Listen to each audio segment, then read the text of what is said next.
Hey, it's me. Hello, hello. Um, yeah. Was it Friday evening? Feels weird saying evening. The sun's like kind of fully out right now. Just setting slowly where I'm at. It's kind of weird to see. It's usually like pitch black out by now for the past couple months, I guess. Oh, daylight savings time. Doy, doy, doy. That just happened. That's probably why there's light outside. Okay. Whoa. Hello, hello. Yeah, daylight saving time is probably why. Okay, that explains so much. And hmm, that was just this weekend, wasn't it? Yeah, it was me and my boss. We went to sleep late, and then I woke up feeling awful because of the daylight savings time. I thought I was gonna be getting like 6, 5.5 hours of sleep. Ended up getting 5 hours around there. Woke up, I had no idea what was going on. So I decided to skip out on a part of the first section of the conference, and I slept an extra hour and a half. Sometimes I too wake up inside of a mold prison. Okay, okay. Oh, it feels so weird to see light out there. Hmm. I should invest in blackout curtains for all my rooms. Probably save on like the heating and cooling bill. I guess. I guess that's the same thing. Yeah. Yeah. Okay. Hmm. So back with vast error. We are on page 90. I think we're still in. I don't know how far we are in Act One. I don't know if we're halfway through or towards the end of it. Um, kind of feels like it's probably in the middle. That's where I feel like I'm at. How like I guess like pacing wise feels. Unless they're gonna extremely speed up here. I just assume. I assume because we've met three characters. Like actually met three characters. And I'm assuming we're gonna be introduced to the at least two more characters fully, like actually see them in their room. Unless they do want to save that. Huh. Okay. Let me. Oh, oh. I guess actually let's just do that. There we go. I believe this is where we left off. I can't remember if I read this page or not. I do. I do believe I finished reading this one. That might be a little too zoomed in. Okay.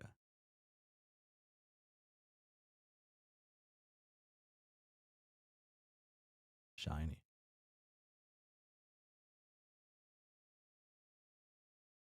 I will just read this. Dun, dun, dun, dun, dun, dun. Right on schedule. You could have felt the burning passions of her overblown conundrums coming from expanses away. You'll need your astral projector in order to use Scorp and speak with her, a device which has been placed in your spirograph modus. Albion, open spirograph modus.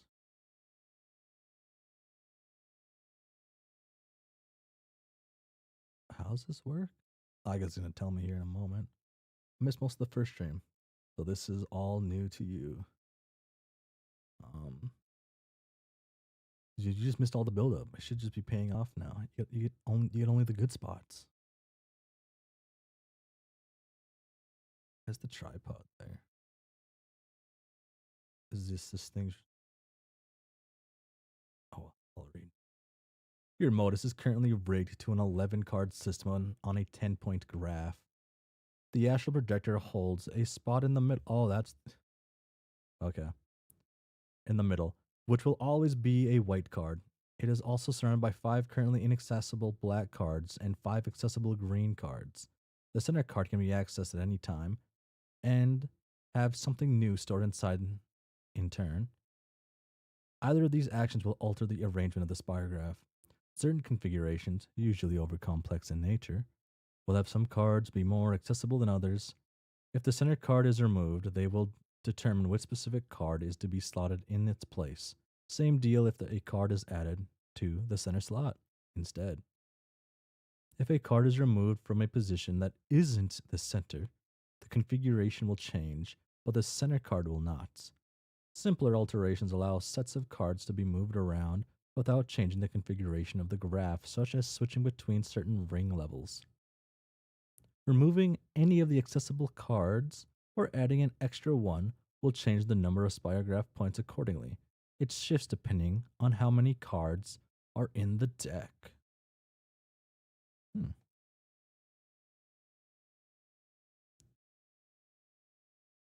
Luckily, you've rigged your modus with some of your less appealing candles to have your item just where you need it.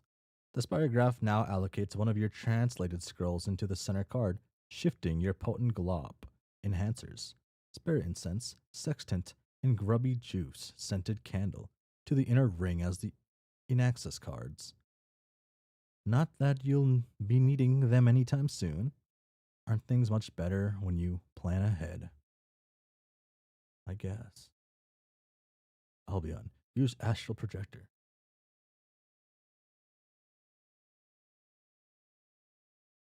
You place the astral projector in front of you, using your spirit power in order to activate it. You will now have electronic access in the cell. Albion, meditate. Oh, okay. We project astrally.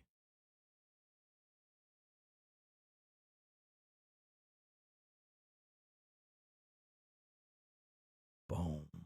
Oh. Hmm.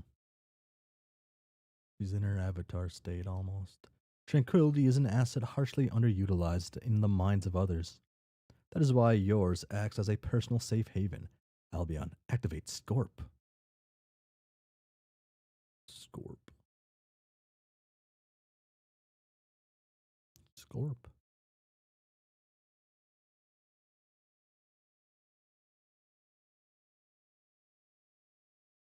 Scary looking guy. Oh yeah, 'cause they have 2 moons. Also, they have 2 moons just like Alternia. Bum ba ba dun dun dun dun dun dun dun.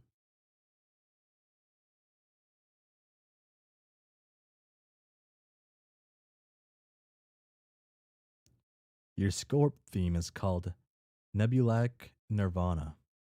Nebulaic? Laic Nirvana. The central hub of your applications is an age old interpretation of your universe's creation myth.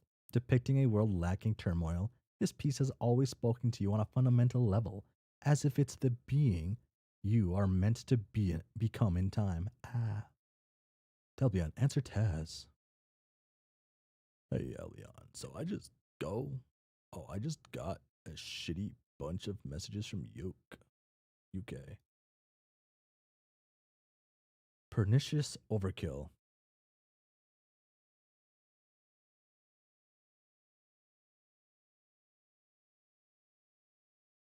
That was the one I met before, right?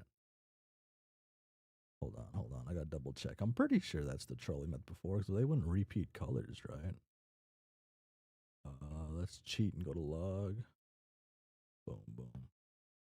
Pretty sure. Boom. Yeah, okay. That's Taz.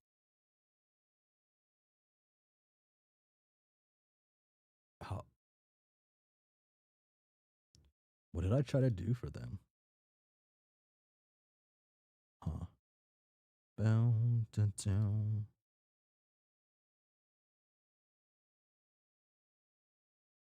Huh. let's do what I haven't done in a fair bit of time. Let's go back in time and see how I sounded. Uh, this part hurts my soul because I have to hear my own voice. Okay, man. Okay, where's Taz at? Whoa, whoa, oh, there they are. Weapon of them all. One, Ferocity Weaver. This one holds special memories for you. Thank you. Okay. This angle. Bounce. Best get in your brain matter. Ready to start going off when you start getting down. Ready to start going off when you start getting down. Do you really think that it's acceptable to just message me whenever you want? Okay, I can try. If I can recreate that. Hey, Albion. So I just got a shitty bunch of messages from UK. He mentioned wanting me to play some sort of game with him, although knowing how he is, that could mean a wide variety of things that I am most likely 0% interested in. For some reason, I was thinking this was part of a typing quirk. Like, is possible. Like it's possible. Just some sort of elaborate piffling scheme to play a useless and antagonistic trick on me. To get on my nerves or something. Already gets me mad. Already gets me mad just wondering about it. Actually, no. I don't really fucking care, especially since he told me that in order to do whatever it is he's planning, I gotta work with ArcJack, which, isn't gonna happen. I had a few moments with my thoughts and I figured I'd mention it to you. It's probably a bit of a stretch, but I was wondering if maybe you've heard something about it and could offer some insight on what the actual shit he's talking about. Or not. And I can just complain for a bit. Wow. Stars.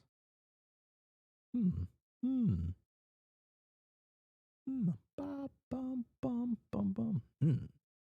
Actually, I have an entire arrangement of varying notes and plans dating back epochs that have led us to this very moment.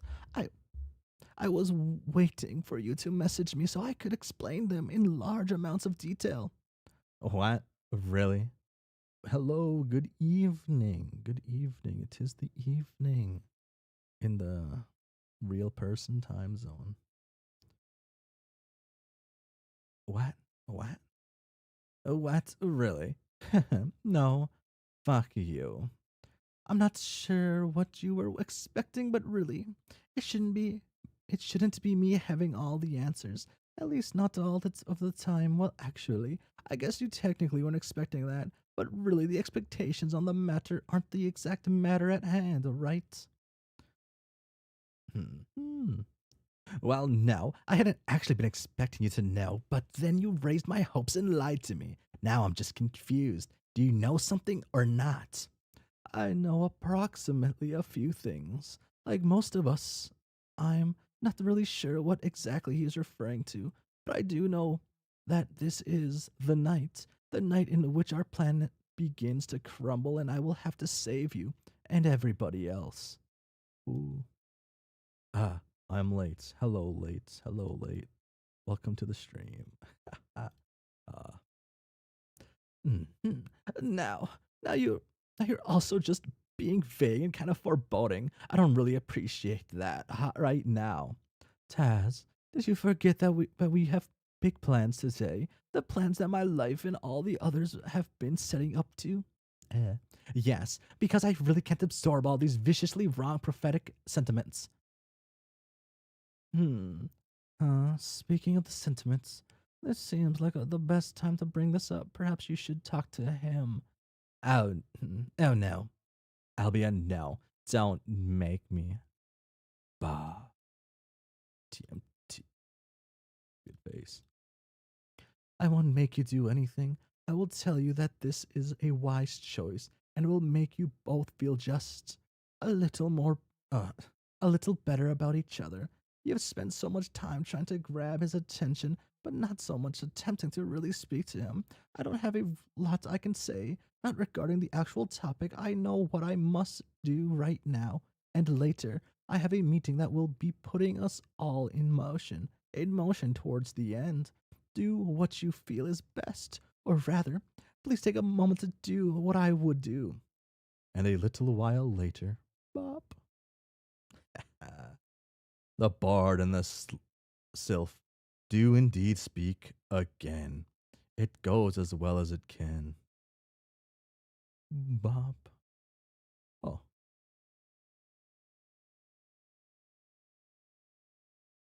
that okay. That symbol there the whole time? I can't remember. I know that symbol was on the piece of paper he had. Or that I don't know. Hmm. Hmm.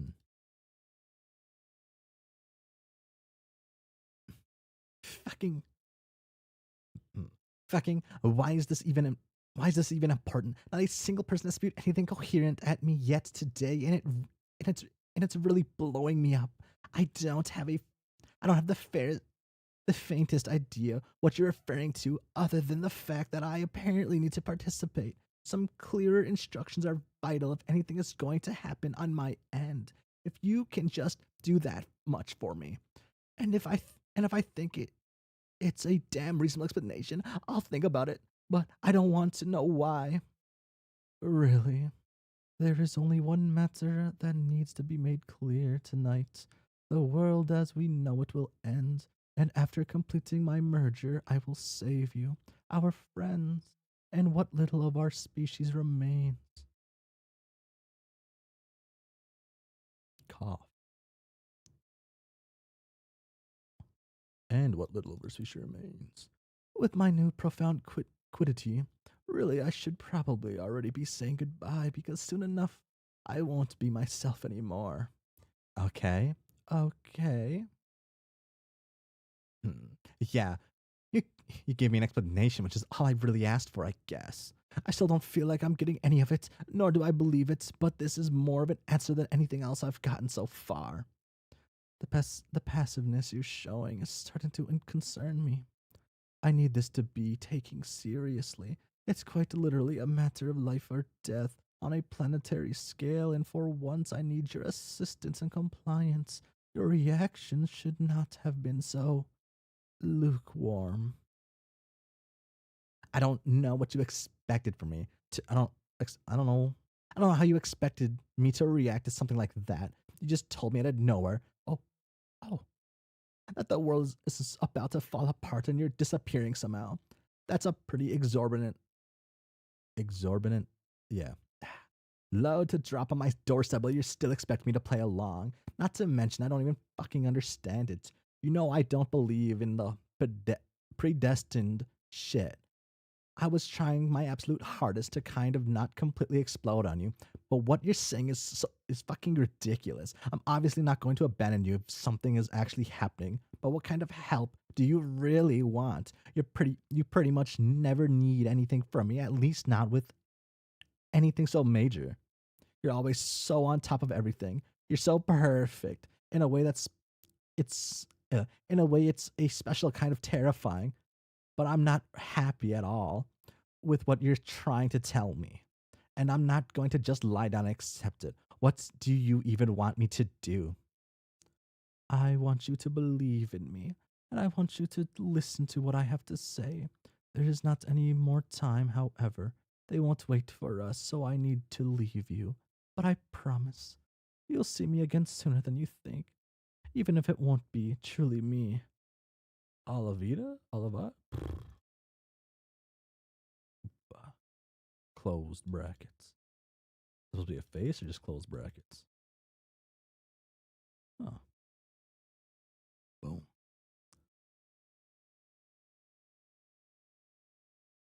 Is that her lashes, I guess? I know you're there.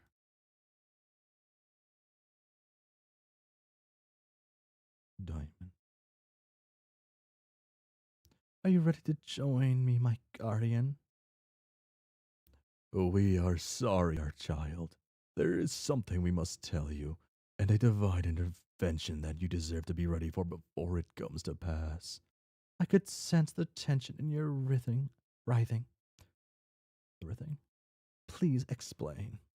We have not been forthright regarding the truth of our form and the path of your belonging. This coil we are bound to, it does not lead to a savior. Your soul is not meant for apotheosis, and this world is not meant for reincarnation. Oh my god. It as well as we are fated to disappear. Albion, think of something else. Damn.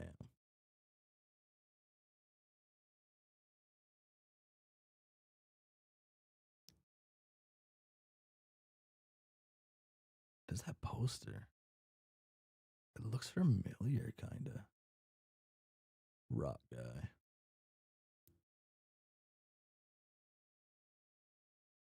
See, like a cat or some type thing? Guardian? Hmm. You think of something else, of the people you love and trust with every beat of your now pounding blood pusher.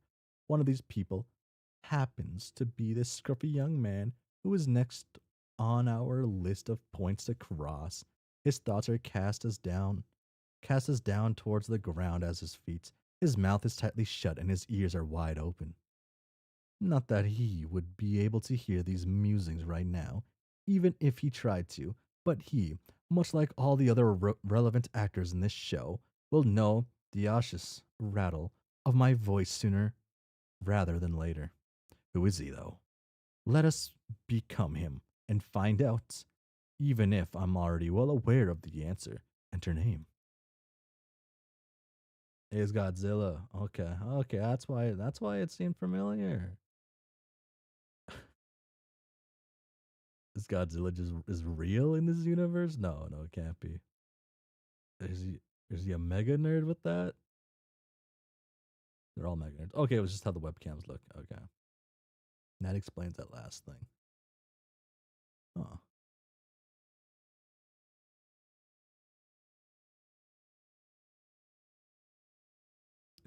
Is he underground? Or is he just like thinks he's cool with the ladder setup? One of your favorite trolls. Okay. Your name is Disma Submersive? When you were younger, you were forcibly taken in by a skull titan youngling. Oh, okay. Kaiju's are real. Okay. One of the planet's most rampantly destructive fauna based environmental issues.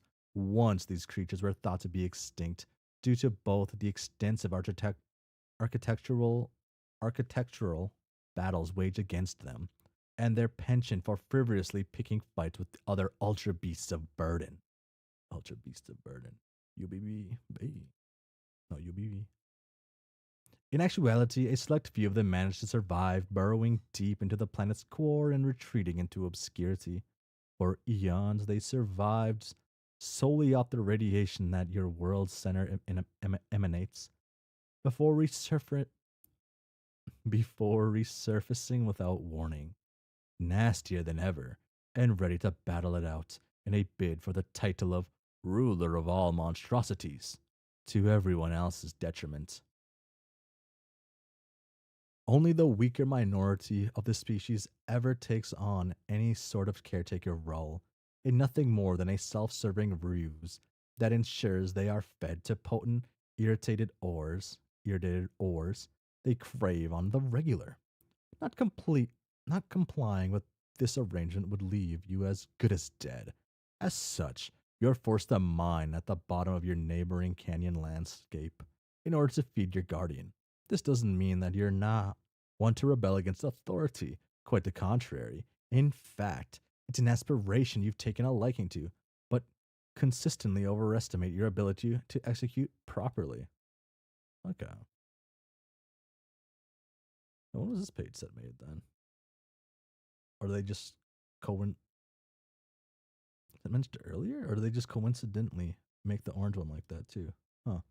These mini rebellions of yours are grounds for territorial abuse from your custodian, as far as he is concerned.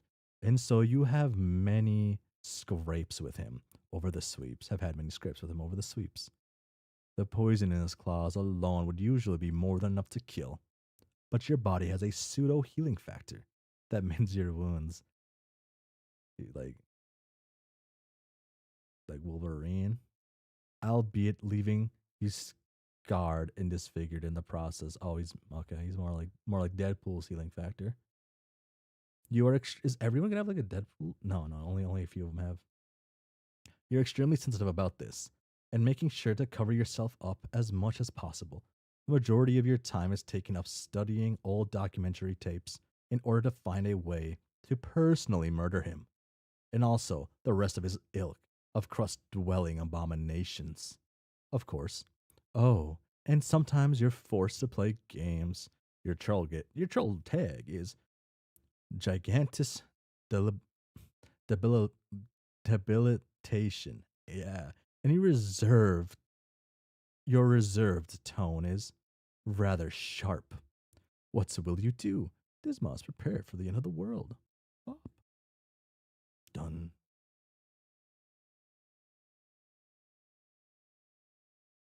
Not a snake. Not a honey badger. What am I thinking of? Is it actually just a wolverine that it kind of looks like? The world's not going to end. Going to be. The world's not going to be ending anytime soon. Not if you have anything to say about it. Dismas, examine corkboard. Here we go. The good stuff. Damn. If the world were to end, though the cause would not be some sort of cataclysmic event tearing through your planet's surface. Oh no, no, your planet's demise is far more likely to come down from down below by virtue of a bunch of rabid monstrosities tearing through the planetary shell with their scorching azure beams of mouth plasma. You are very certain of this. Okay. I've mentioned this before. One of my lads has never watched Godzilla, and we went watched Godzilla -1 when that came out quite a few years ago now. I didn't know he didn't watch Godzilla.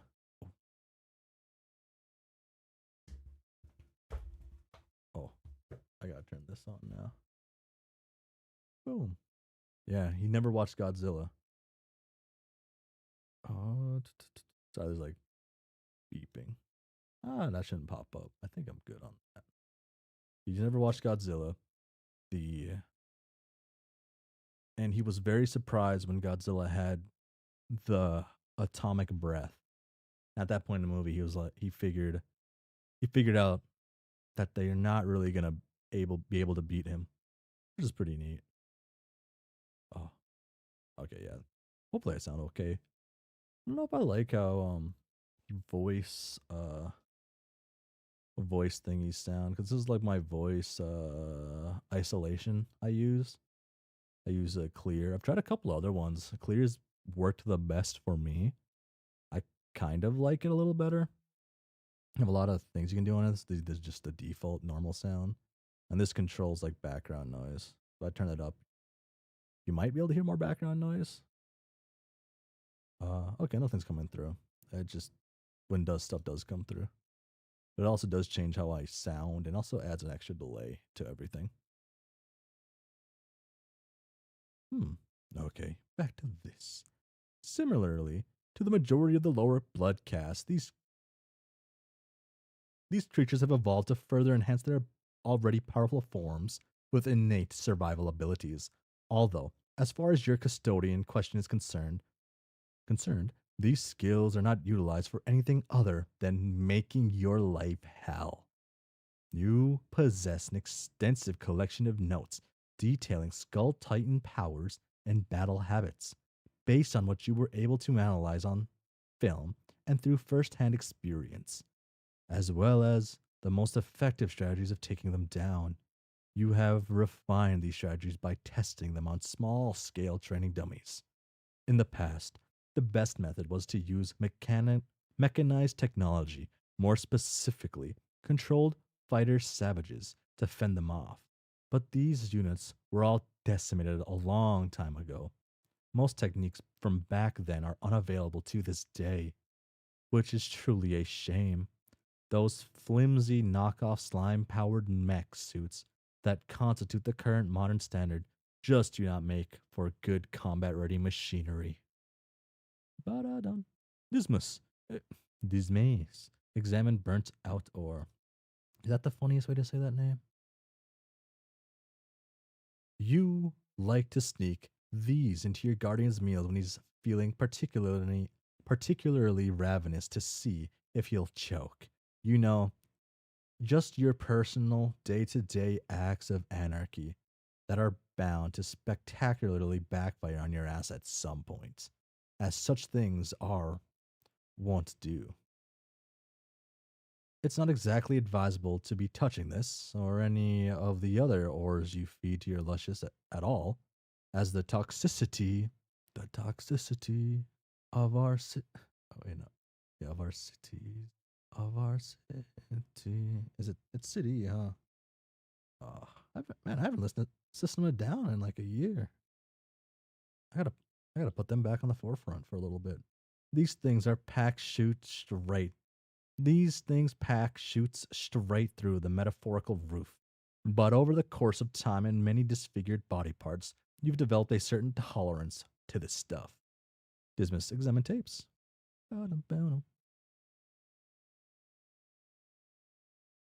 Alas, these tapes are no more. A few days ago, the luscious in question managed to find a way to sneak into your hive, tearing the place down and destroying your most recent finds in the process. Truly a loss for the more reptilian inclined monster hunters of the world. In truth, this form of video is entirely obsolete by modern standards. You're only able to watch them due to your partner in crime having a rather obnoxious and over the top interest in ancient pop culture artifacts. That guy is the worst. You hate him. Wow. Is he the worst? I hope he's not the worst. He sounds like the coolest. Dismas received coincidental message from partner. Okay, maybe. If you even so much as think of his name, he arrives. God, you hate him.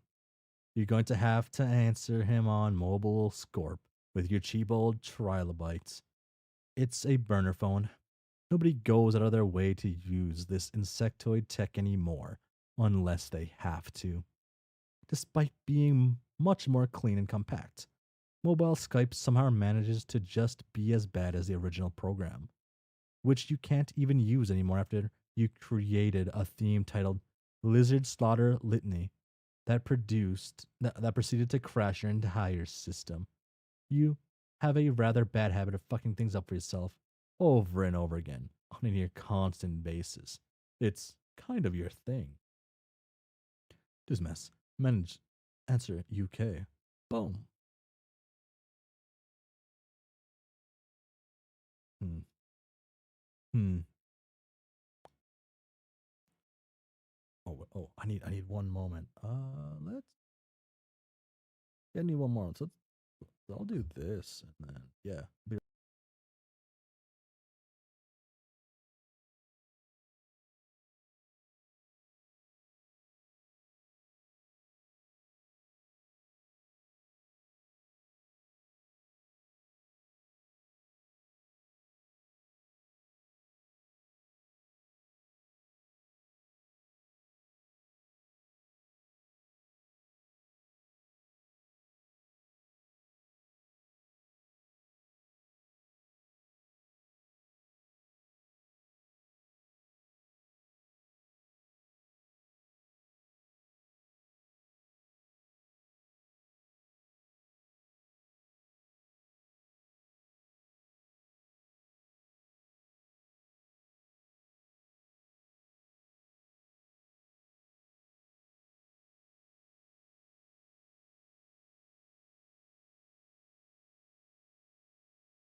I'm back. Hello, hello, I'm back.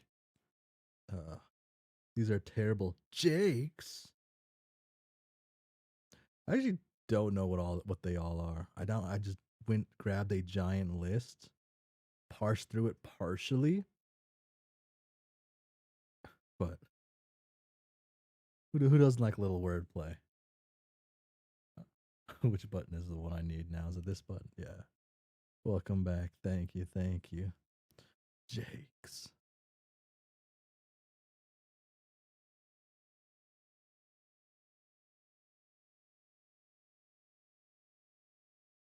Hmm. Jake. Uh,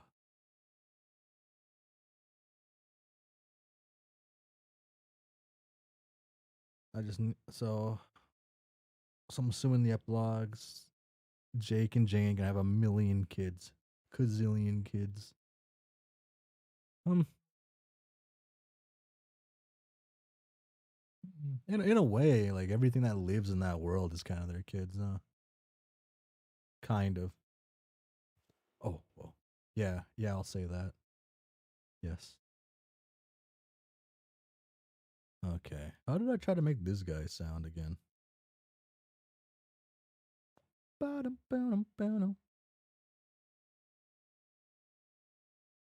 And he's got like 80 albums.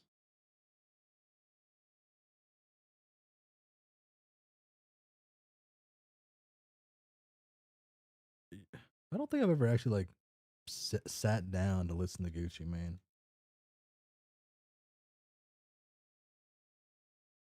All I know of Gucci Mane is a man can get lost in the sauce with the same. Oh wait, a man can get lost in the sauce, but the same man can be lost without the sauce. Yeah, that's it.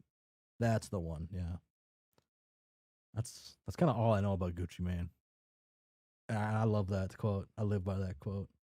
Jade and John are their bio children, even if Jane did not birth them. Fair. Ah, boom, boom. Well, okay. Done. Checking out vast air. Oh my gosh. I can't believe my guy was way down there. Hmm. Hmm. Oh. Okay. Okay. Need to get a breaky. What have I missed? Um. Nothing actually. Yeah.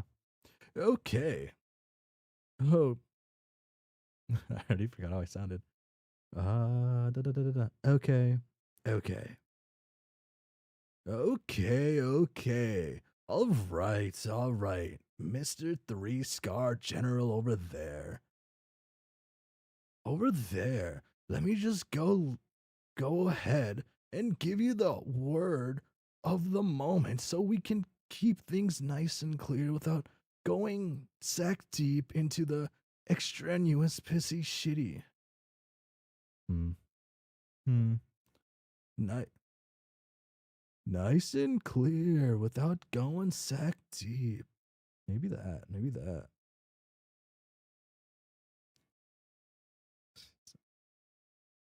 Extraneous pissy shitty. Uh, we got a film to shoot, and this is important because it's gonna be a generational winner, worthy of a planetary crater to call its own, which I know it'll be lucky enough to be getting momentarily. So that's why once you're gonna need to be putting the bandito out of the Wild West end of your ass into your head. Hmm. Hmm. Hmm. Cause this is the last time we're gonna be able to really shoot on location, and I want these moves to be rancid nasty. Even went out of my way to lure out a co-star for you, in order to make sure I get served some primal failure to further ruin. Hmm. And you know, the official candidate for my 12 12 6611 Editary Gilded Statue Award bait. Hmm.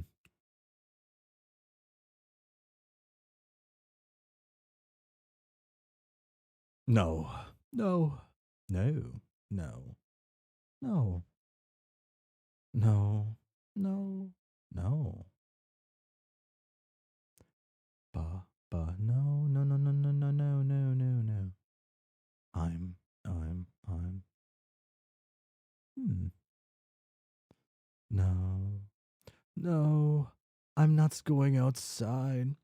You're lames. You're no. I'm not go. No, I'm not going. No, no, I'm not going outside. Your lame pseudo critical. Your lame pseudo critical shooting session can wait a little while. I I had to lock the shit lizard out not too long ago, and the beeping audible. I don't know. You can probably guess the kind of attitude he was sporting after that. It was the pretty fucking livid kind. I can still hear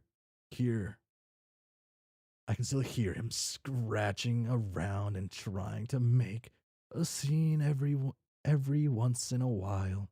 So I'm not interested in getting in his way anytime soon.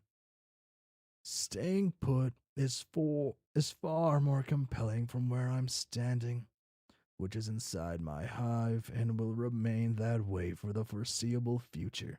So please, kindly fuck off and ask me again later. But damn, used to call me on my shell phone. I don't know. I don't know why I thought it was a shell. Huh. Nah, man. To be H, there's no later in this equation.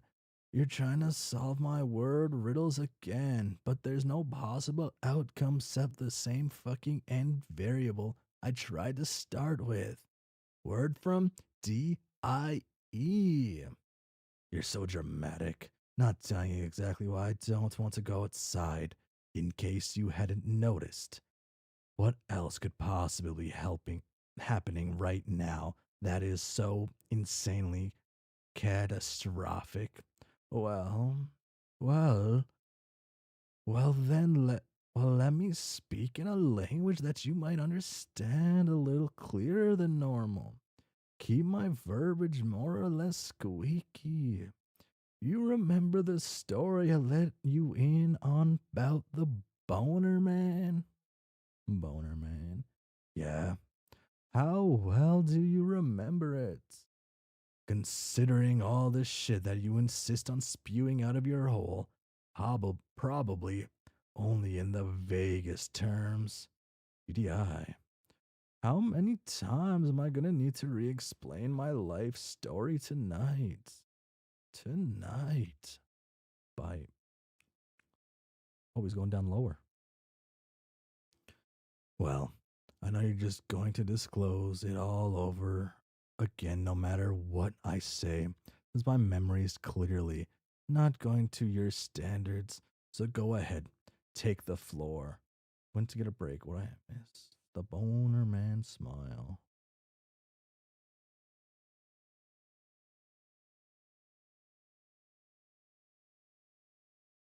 I've had like this, like I relate to this. I have a lad who expects your memory, expects everyone's memory to be way insane.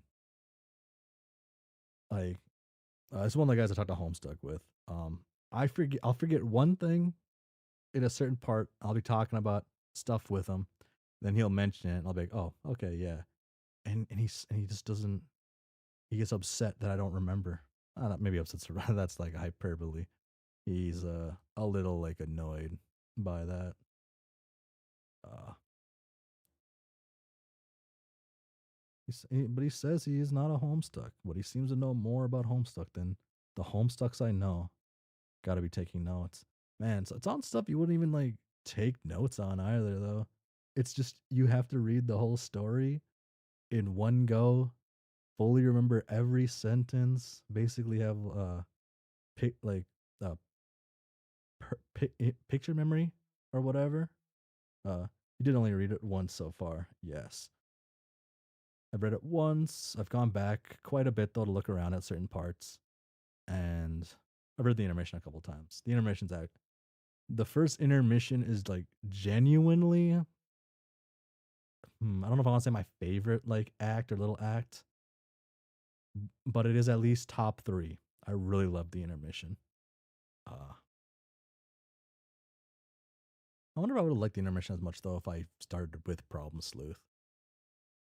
That would have gotten that like little some of that stuff in there from maybe.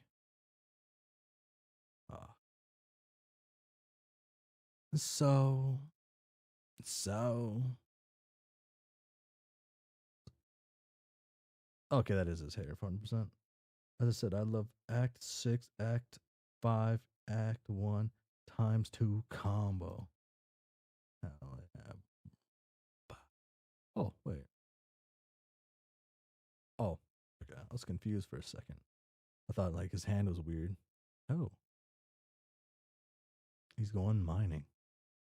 All right, that's the wrong term, but he's going down there. I just assume this is where he goes to mine for the rocks. Um,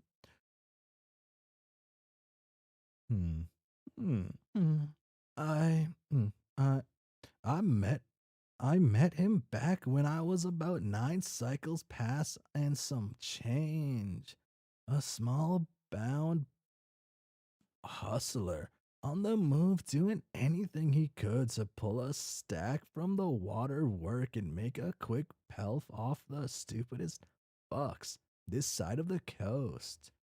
You got to know me as a virtual poker man, but the sharks gotta learn how to start swimming somewhere.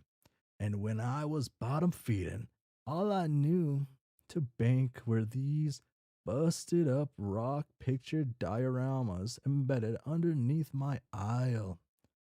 Bunch of hoppity amphibious croaking weirdos I had never seen before.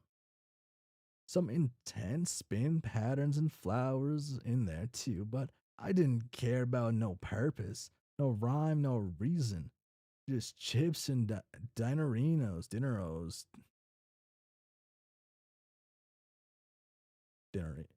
Hmm. Till the first appearance of purpose slapped me in the face, and this little stage I was unbeknowingly set up on. That was the morning I was ligament struck into the boned zone. The boned zone. Open scorp. Hmm. Okay, yeah. I intimately know about all your past gambling shenanigans. There is no way for me not to, seeing as how they were major parts of my own problems for the better portion of 2 sweeps. I may not remember the exact details of the random filth you tell me on a daily basis, but I'm not forgetting the shit you forced me to do back then anytime soon. Things are marginally better nowadays, but honestly, it's a personal hell I'm still living in. If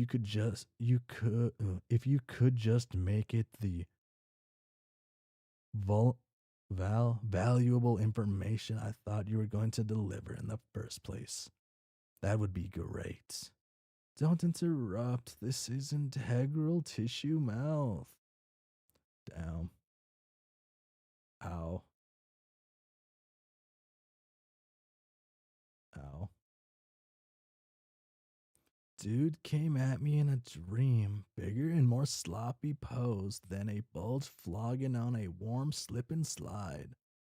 Upon our greet, he said that he was starting to admire my presence. Too, though, really, I was wondering how this in beat logic was taking off because it was this static void.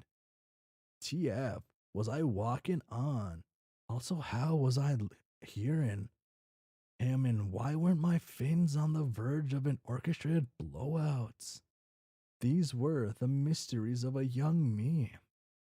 But I, but it wasn't no big picture show. Without an outro, without an intro, he told me that I got a choice that'll change my life forever.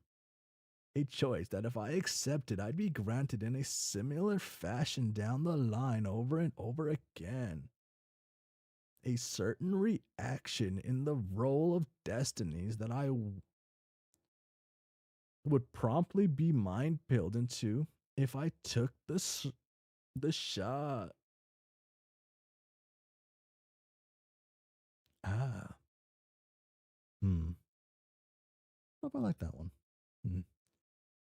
It would lead me upon the true part, wait, the true path or something, and I was to piece together a local message that I already knew, i.e., them glyphs, and to start the word it has amongst the bonds I'd get knowledge on. In exchange, it would get on a one-way ticket to a land of shadows and perp. His own slow craft design to live out a way of life where I could be the young man I always dreamt of becoming. And shit, boy, I accept, but not without thinking about what exactly all this was to mean for me, because many attempts later, I've realized that one does not swindle this bony pony. He kept his end of the deal regardless, and I think even with my misdeeds, he knew I was gonna have to pull through eventually. And eventually is now hard skin. Got paid in advance. Fact is, no eyes skull fuck wasn't holding back on the definition of the ideal self. Place was a dump, but it was there I learned the mastery of the 52 hands. Ended up stuck in the company of this mad sticked figure who took me into and showed me the ropes to reel in the dopes. We were a walking nightmare on the streets, and with our crew, we robbed the joint 12 kinds of blind, 12 kinds of blind. Some fellas called him the Scratch and Sharper. I knew the man as Jack. Ba-dum-dum. Wow, what a cool name. Oh, whose conversation does this remind me of? Oh, I can't remember. I can't remember. There we go. Starting the ring. Man, I wonder if that guy's last name is Black. There we go. Starting to ring a few bells. Pretty sure all of that sounded just as ridiculous the first time around. So, how exactly does this relate to us apparently dying? I'm getting to it. Well, can you get into it a little faster? For someone. Oh, wait, I can turn this back off. Ba-dum-ba-dum-boom. Because. Oh. For someone who claims this is so imperative, you sure are content to take your sweet fucking time while simultaneously wasting mine. You're not even out here yet, shit lips. Why are you assuming I'm actually coming? Because you're never not coming at me. For a man who demands so much, you do very little to work off the norm. Gross. Also, you're still not really telling me what's going on. You should get back to that dipshit. Well, well, hmm, first off, I never said we were dying specific like that. I'm just saying if you don't comply with me that you're gonna die, along with the rest of the world. Big diff. The message I decoded was actually simple, at least in the general gist. Of course, there had to be a bunch of spooky, scary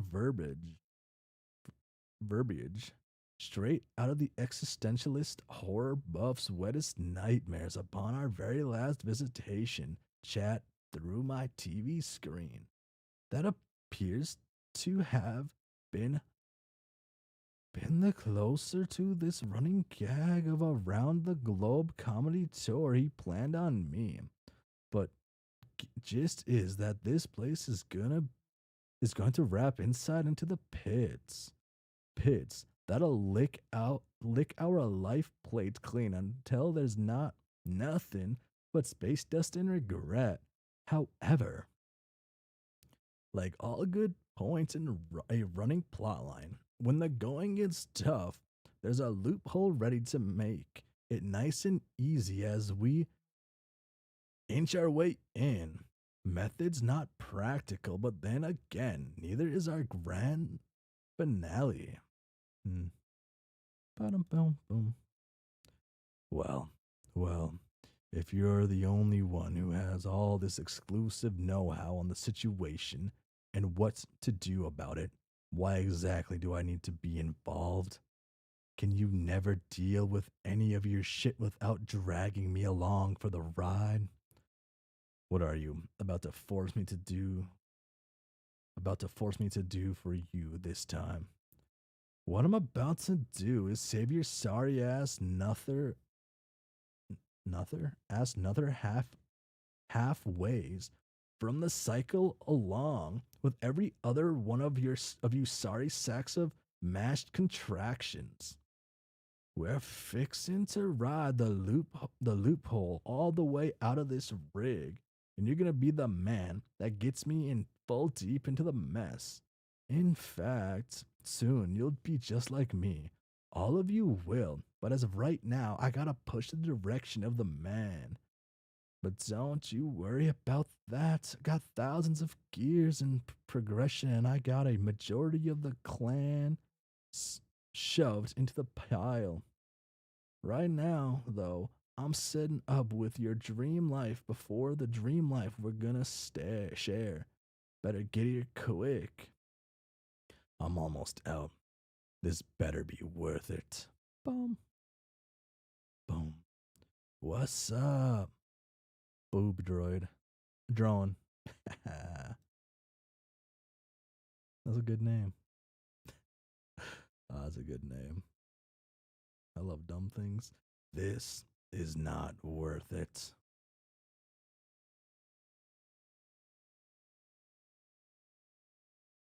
Come on, don't play me like that. I've got at least three things that make all those few minutes of walking and my obtrusive word jumbles all the worthwhile. Here, I'll even give you the first deal on the spot right now. High five. Bam! One, two, three, four, five in the sky, or at least four. It is just like in the olden days of you and me, your. Of course, it won't be the same because it's not the routine hours pending classic maneuver we used to pull. But it's the thought that counts, the thought and the hand. Boom. Oh, oh. No dice, huh? Oh, right. Nah, I'm feeling the beat you're pulsing my way loud and clear. We are scaling the wall of the past and heading into the future. And the future is bumping. You know, is he gonna fist bump the boob droid? No. I didn't expect him to. Partially wanted him to, though. Boob drone. Why am I saying droid? Okay. Now you're just cramping me out. This is tradition. You can't just call off tradition. It's tradition's tradition. I've got no shenanigans prepared for this. All I want is a little skin. Pinky swear. Re-enlarging them peeps. Shout me a hell yeah. Give me that finger. And let's truce on it. He set himself up for that one.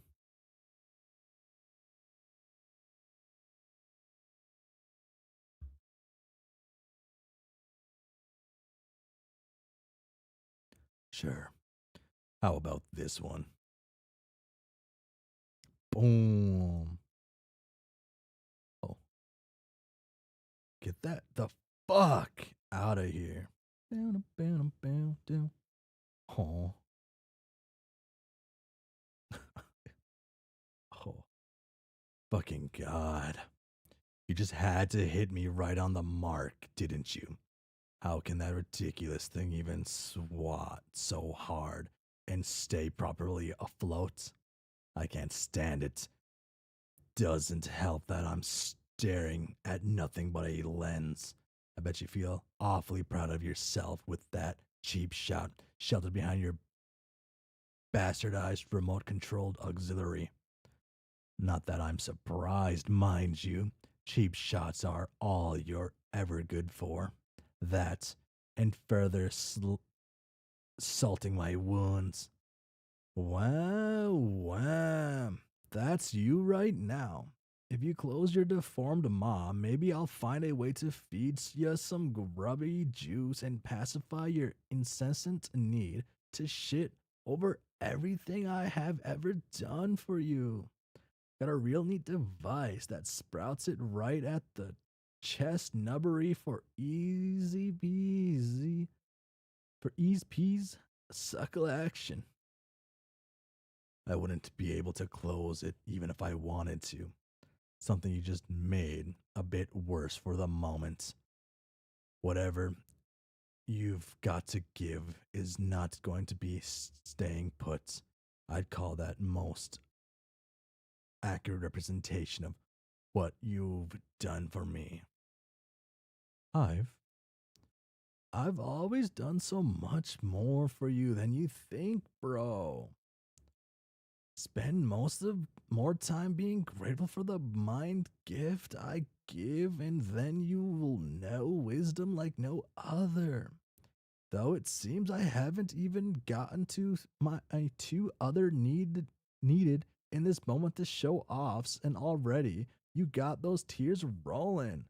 That shows you care. Might have misjudged you there for a sec. I think you're getting the message now.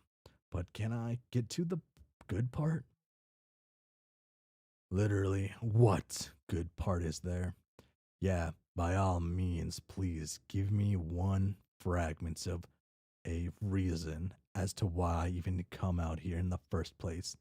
Because so far, all I've gotten out of you is a sprinkle of arguably relevant information and a slap in the face, which I didn't know how to even begin to make heads or tails of, except for the latter. I got that one loud and clear, douchebag. And you're still neglecting to actually tell me what the fuck it is that we're supposed to be doing. What? Are are you stalling for a timed relevant or reveal or something, you bastard? Yeah, cause this needs one. Stop using those me- mecha- mechanic fingers to air tap fake percussion rumble. Nah, give it a few more uptones, and there. Proud to say, we're gonna leave a boldly go where everyone has tried to have gone before but never returned to tell their tales. Outside the planets, pass into the further beyond. And where exactly would we go once we complete this tremendously unnecessary exodus? There's nothing else out there, and everyone knows that. Every single expedition to the further beyond has ended in nothing but failure and floating corpses. Look, if this is some sort of grandstanding excuse for a sudden bout of existential dread, I know that this place sucks. But things are not going up in flames without warning, like you're saying they are. We can't just give up on this planet. It's all we've got. Plus, I'm still not done figuring out how to permanently remove all these damn skull titans from the surface. I promise this place will be exceedingly better once they're gone. I'm not talking about space travel to some rink-a-dink inhabitable planet on the far side of the moon or something. This is a miniature getaway for us once deemed fit for jobbing it. We've got a tiny pocket with 12 names written on it. Just gotta squat up and get there. Now follow my lead and stop pissing over the small deeds. You're still not. Shh. No more words, bottom scale. Allow your syllable vowel mixes to stay dead center. We got a sights on pays info dicks lay edition. Ah, boom. Okay. Dismiss. Look up. Oh, it is a meteor. Oh, it's got the hope symbol. That's the hope one, right? Yeah. Yeah. Bob.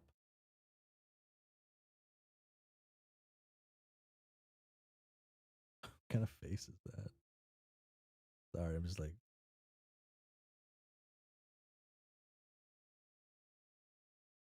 that is a hope meteor. Uh, better than a shooting star. What is that? A prophecy being foretold. What I've been talking about this whole convo. I I still don't understand. Well, you'll get one last sec to think on it if you can even do that. Might be a little too busy performing our last show. Didn't let Bestie Boy out for you to not fight him and for you not to get ripped to shreds for the vids one last time. No way. You did not do that.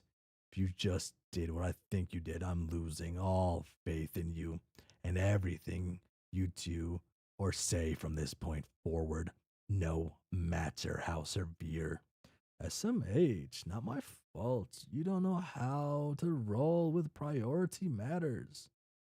Oh, speak of the atomic devils. It's your little old man. Dismas, look up again. Boom, boom, boom. It's Godzilla. Uh, it's Godzilla. No, it isn't, according to international copyright law. How's the man? What? Austin Powers Gold member. That's the one. No, yeah, it is Gold member because they go. It's the time travel one, I believe. Limit the Godzilla reference. Is saying according to according to international copyright law, it isn't. But let's run like it is Godzilla, but it isn't. Ah, very, very, very fun. He's really not happy that you locked him out earlier. Bump, bump, bump, bump, bump, bump. Strife species bust, 2x dagger kind. And he's going to be even less happy when he's dead. You make sure to notify your Kismesis that he's going to be next on your hit list at this rate. Bum.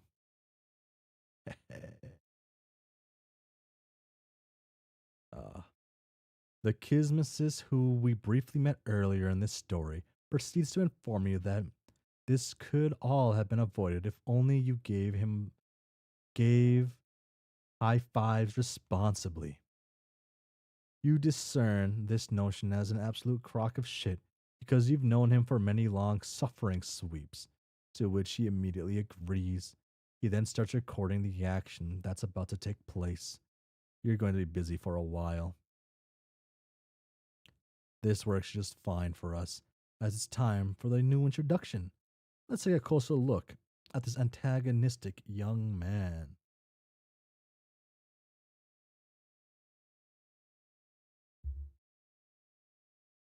Okay, enter name. There he is.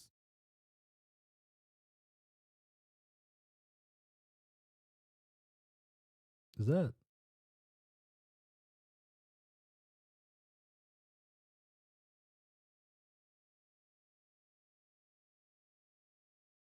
is that a body pillow of him? That's what that is, right? I guess I'll see it, whatever it is, soon. That has to be though, because like those are scar marks.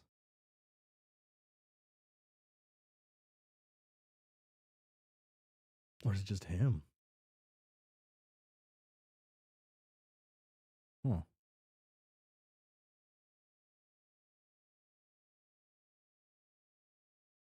Okay. Your name is Murat Turkin. And really, that's I forgot Dismas is a he him trans man.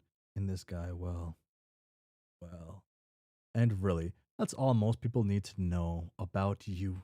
So far, you've only had iterations of yourself. That will soon change, although you don't realize it yet.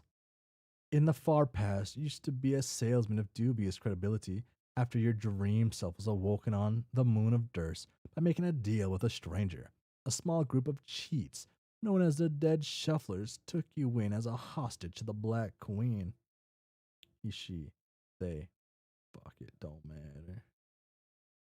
In a somewhat shocking turn of events, it just so happens that their leader, the scathing sharp, scathing, sharper, ended up taking a shine to you, finding a new home among these strange exoskeleton sporting crooks. You were soon turned into a feared personality among the last remaining members of the Sea Troll hierarchy, a ruthless swindler and card shark in the world of various gambling sports. You acquired a fine taste for taking what you want with absolutely no regard for others, and also murdering any poor sucker who managed to pony up the goods. You actually met your partner, Dismas, through these shady means. You have been the proud owner of his soul, now in more ways than one, since that fateful poker game, about two sweeps back or so. And that encounter eventually led you to realize that that wasn't the life you wanted to lead. So you gave it all up, relinquishing your underground reign and betraying the family you once had. You sentenced the man that took you in to a life of community service and sent the other three into hiding. Since then, you've settled in as this new merit. Boom. Okay, so it is then. Damn. Eva, Pulp Fiction, fucking Simpsons, Elf. I can't make out that one. Is that just The Simpsons? Not The Simpsons. Teenage Mutant Ninja Turtles? Yeah, that looks like TMNT. Brass Knuckles, MIDI board. Are those brass knuckles? Yeah, they're brass knuckles. Elf.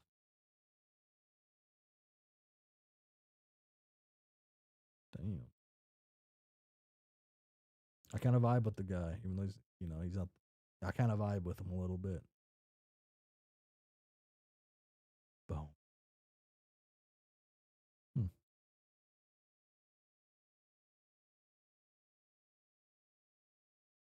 This new Merit is the Merit you're set on keeping.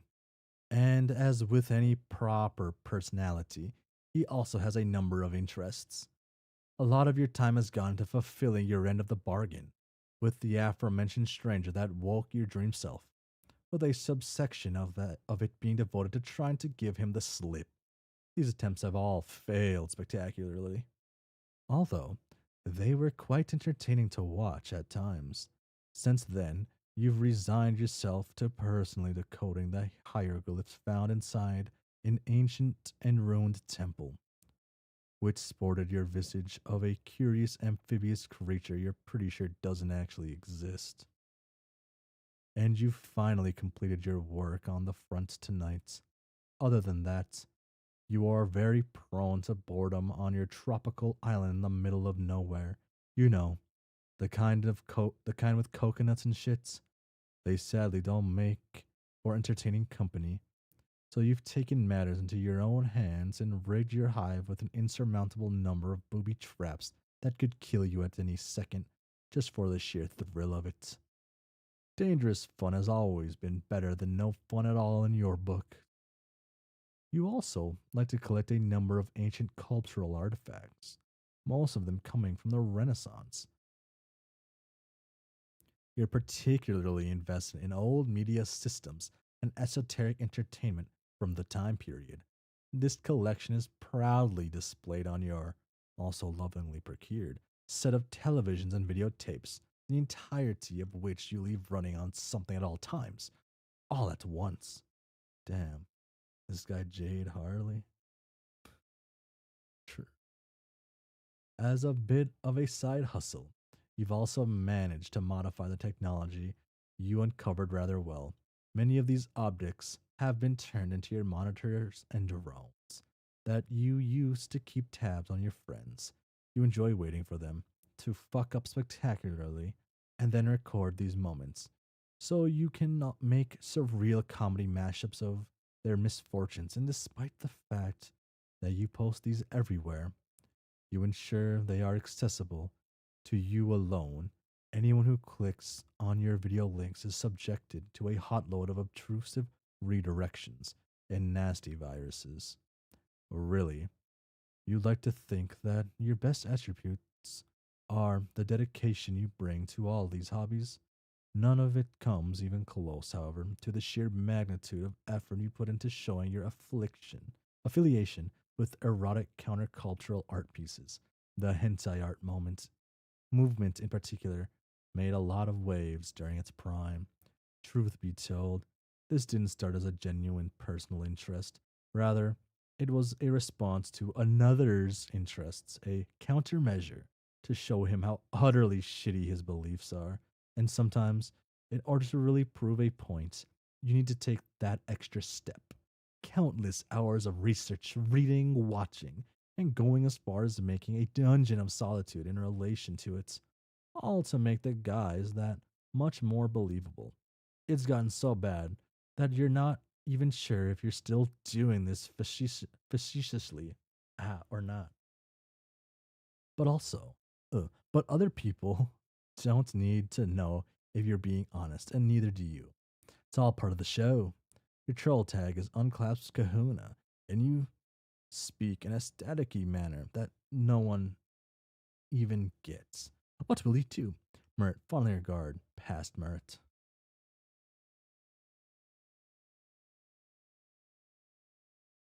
Ooh, damn. What is there to fondly regard? Okay. It is kind of one. So it is Jack Jack then. Okay.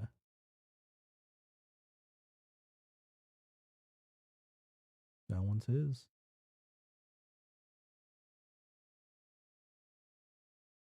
Hmm. Bar, bar, bar. Okay. What is there to fondly regard? Mert examined copious amounts of shades. Damn, this guy's all right. This guy's all right. This is your Shutter Shade collection. You have 52 pairs in total, and you like to switch them once each weiss per half sweep cycle.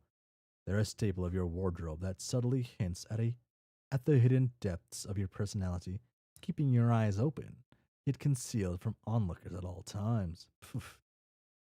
Jack looks so weird when he's smiling.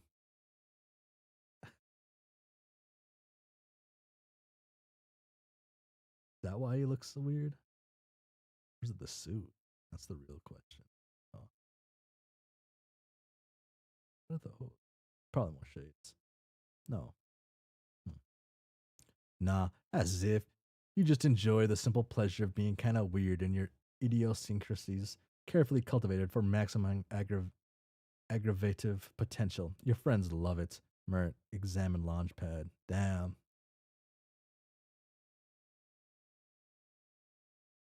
Damn. I may have misjudged Kahuna too early.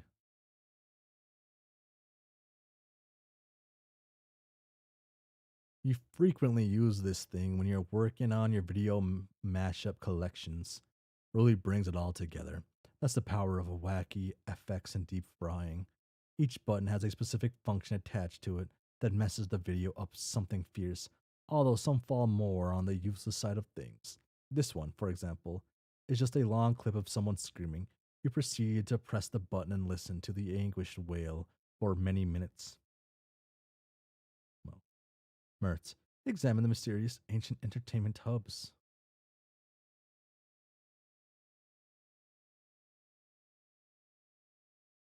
They're not really that mysterious.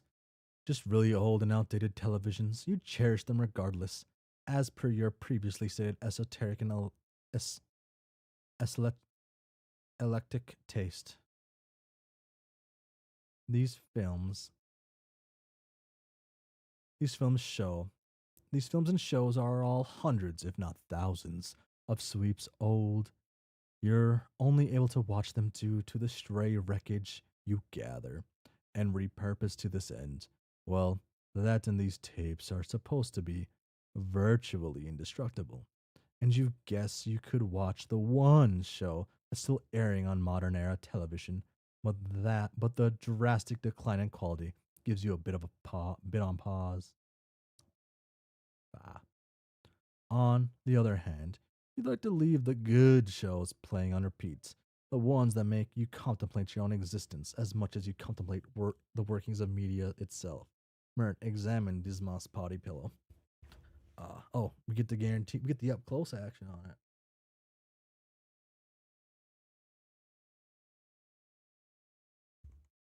Boom.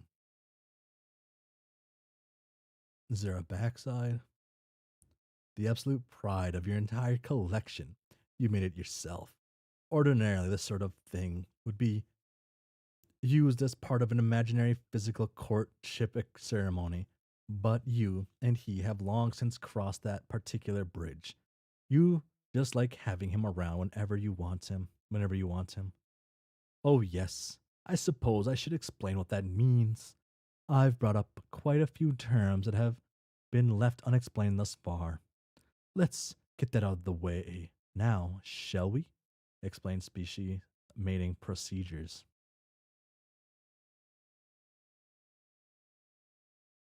Okay. Droid is active.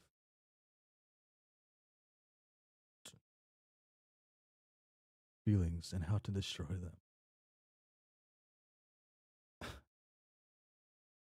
This is just. Hmm. Okay. Okay. Is it just going to be the same? So if they're actually going to change stuff up, they probably will change some things. I will keep the social aspect of this relatively brief, as we are meant to return to it at a later time. For now, all you need to know is that this species' traditional relationship conventions fall into four distinct categories, or quadrants, of similar yet varying romantic notions. They are represented by easily recognizable and color coded symbols. Nope, nope, nope. It's actually pretty interesting. These so-called quadrants are mate spritships, moral allegiance, auspitisms, and kismicitudes. The flushed and pitched quadrants are the ones currently relevant to our discussion.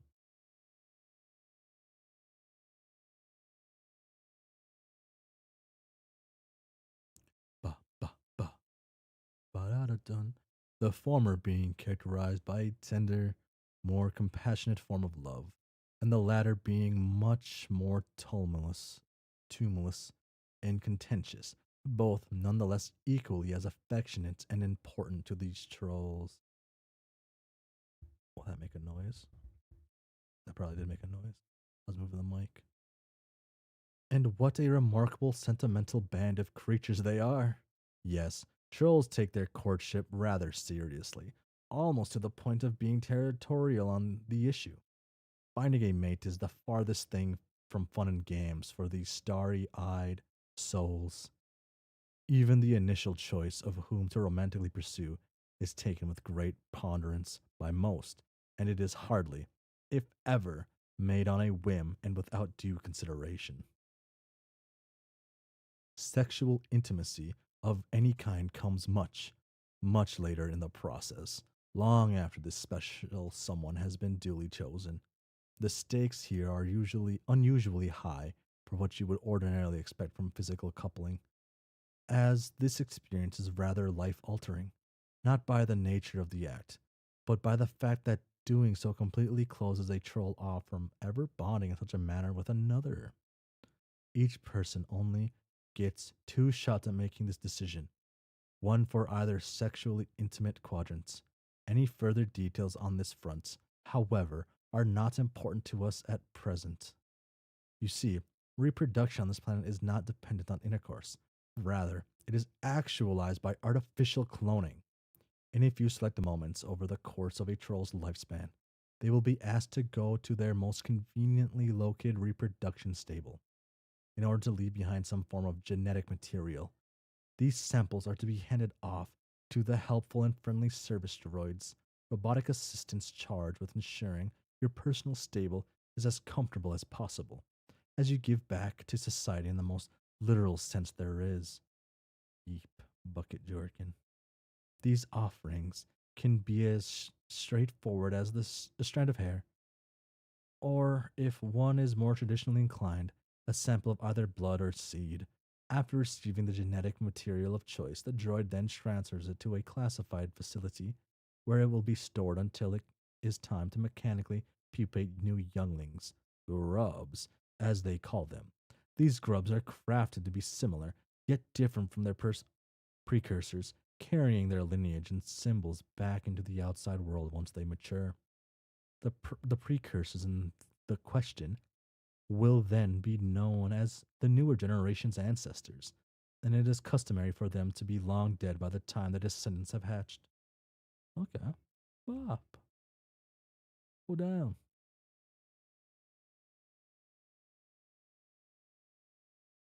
For every single troll, whether they know it or not, has an ancestor of shared blood and sigil. Lineage records used to be kept quite laboriously throughout this planet's history, though most of them have been lost to the sands of time by now, due to the general structural decline the society experienced in its waning sweeps. It used to be so easy to know where you came from. Any troll who wished to find out about their ancestry could do so without much effort. Now, knowledge on the subject is scarce at best. Morsels of information pieced together through cross analysis between fictionalized historical art pieces and word of mouth. In the past, it was a commonly held belief that a descendant was fated to either. Okay. So something like interesting about this, where I live, uh, this is like there was something about ancestry and birth records being like trying to figure that out. And there's this cool site for my area in particular that you could go and find your like ancestry. And a lot of it comes from this like couple that would go around just asking questions, getting asking questions, looking at old books, looking at just and also just looking at normal, what's the term, public information like online and stuff, and just like putting it all in one place. And some of the stuff you can only find kind of on there on that site. It's pretty interesting. I'm gonna go like a little deeper into it, but then I kind of it's a lot. It used to be. Oh yeah. In the past, it was a commonly held belief that a descendant was fated to either follow in their ancestors' footsteps or subvert their legacies entirely.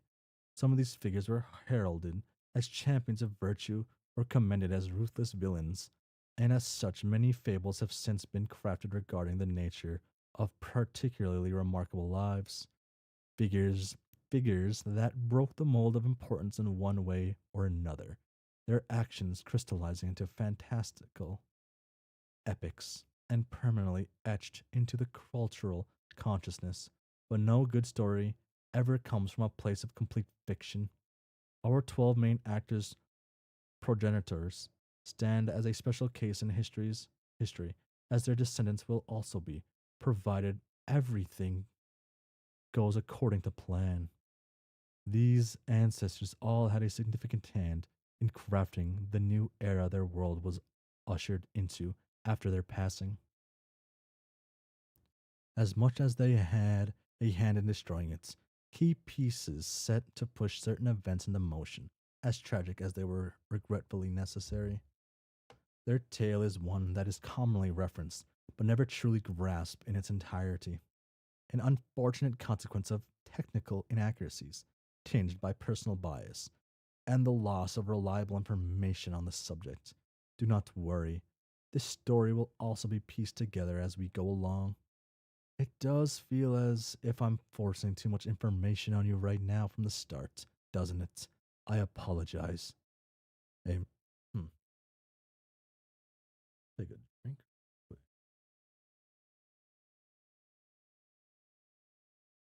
Hmm, hmm, yeah. Boom, ba da da dun dun dun. A measure of exposition is quite necessary here. However, there are a number of things that would not make much sense, had you not been given the courtesy of a slight pre-briefing, even if some of the broached topics feel all too familiar. Oh, I can tell you're curious. Allow me to give you a small hint. Then you might remember these words from earlier. Take them as a sign of things to come and a nod at which has already been. It all has something to do with a cursed by blood. Now, let us pick up from where we left off. Merritt checking on Dismas. Dismas? Oh, yeah. He's doing just fine. Bop.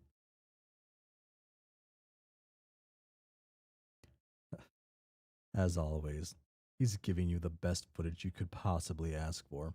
The cream to your crop, like a match made inside a virtual poker den. You can hear him yelling at you through your feed, demanding you answer him right now, you good for nothing, bulge brained all motherfucker. You decide to indulge him by turning on your based oscillatory operation buddy drone's boob drone auto chatter system.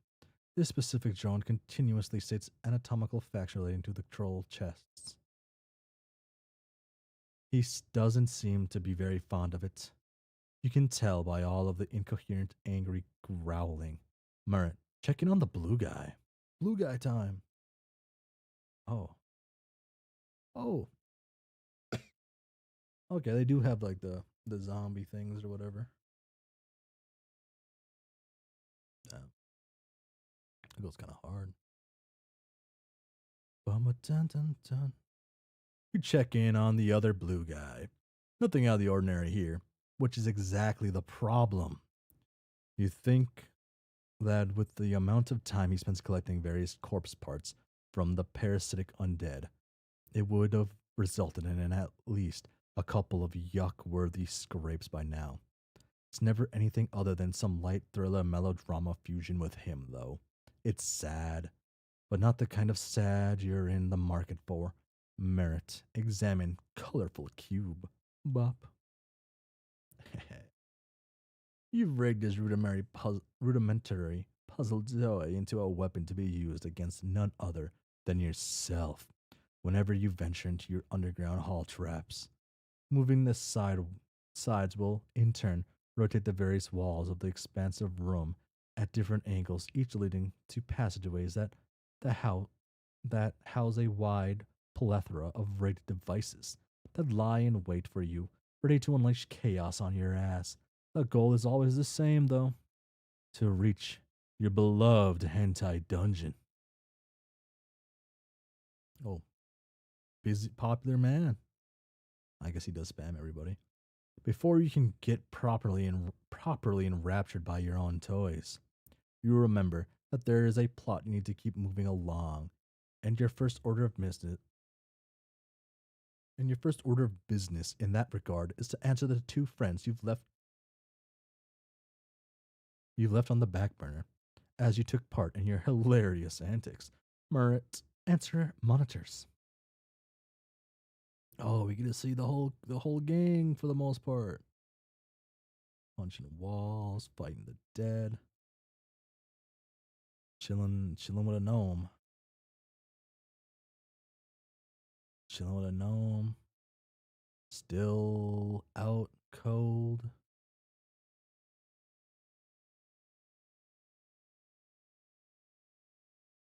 Damn, is she just upset with the news she was given? That bad? Is there something worse gonna happen to her? I guess I guess she found out she won't be able to save her whole species and certain things are gonna happen, I guess, but okay. Are they like building something?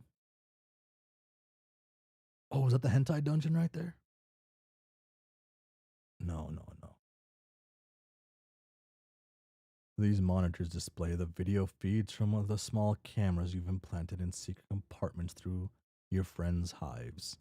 They were all installed inside hollowed out televisions, along with your desktop computer sitting at the very center of your personal observation towers. Looks like Hiroshima bit. You're very committed to your aesthetic.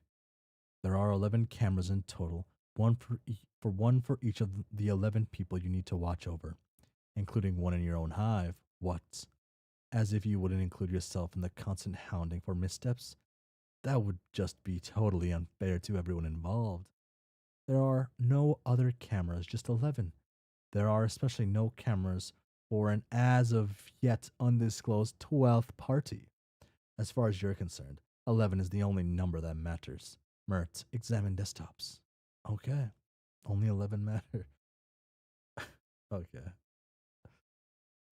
Toontown. Oh, Anthropor Municipality. What this little guy's called? MSN. I didn't use MSN. Meet sexy singles, join free. You are the world. Galena. Galena. Galena, Galena, Galena, Galena, Galena, Galena, Galena, Galena. Not Gaia. Galena, Galena, Galena. What's Galena?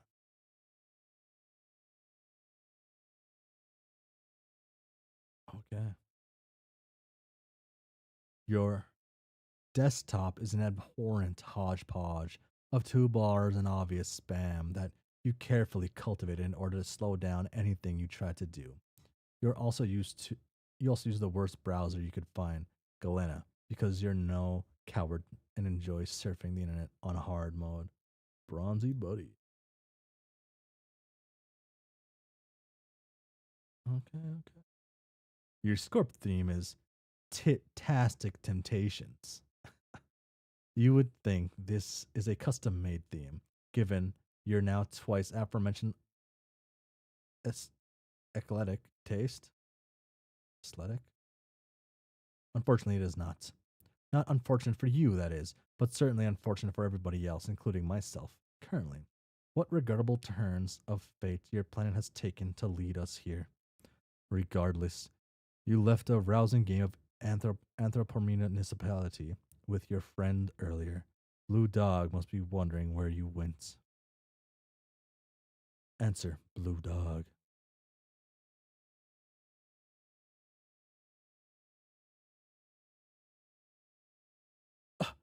Are you alive? Nah. Is that okay? Now I have to go back again. Okay. Da da da da.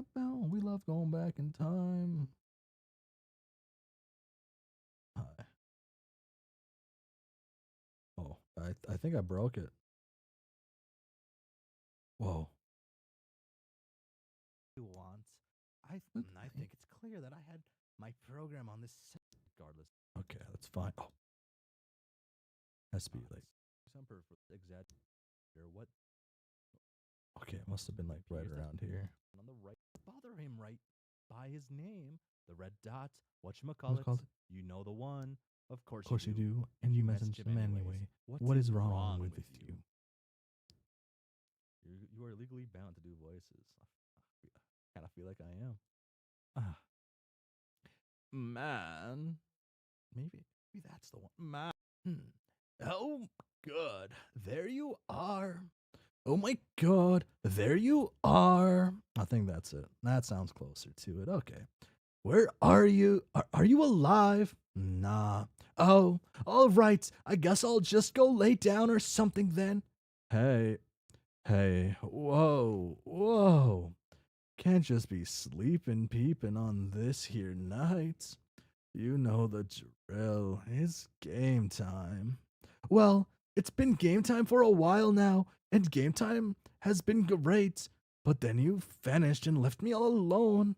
It sort of ruined my flow. OMFG. You wise ass mini lungs. You are the only one with the real deal know how on this front, and you think I'm still a-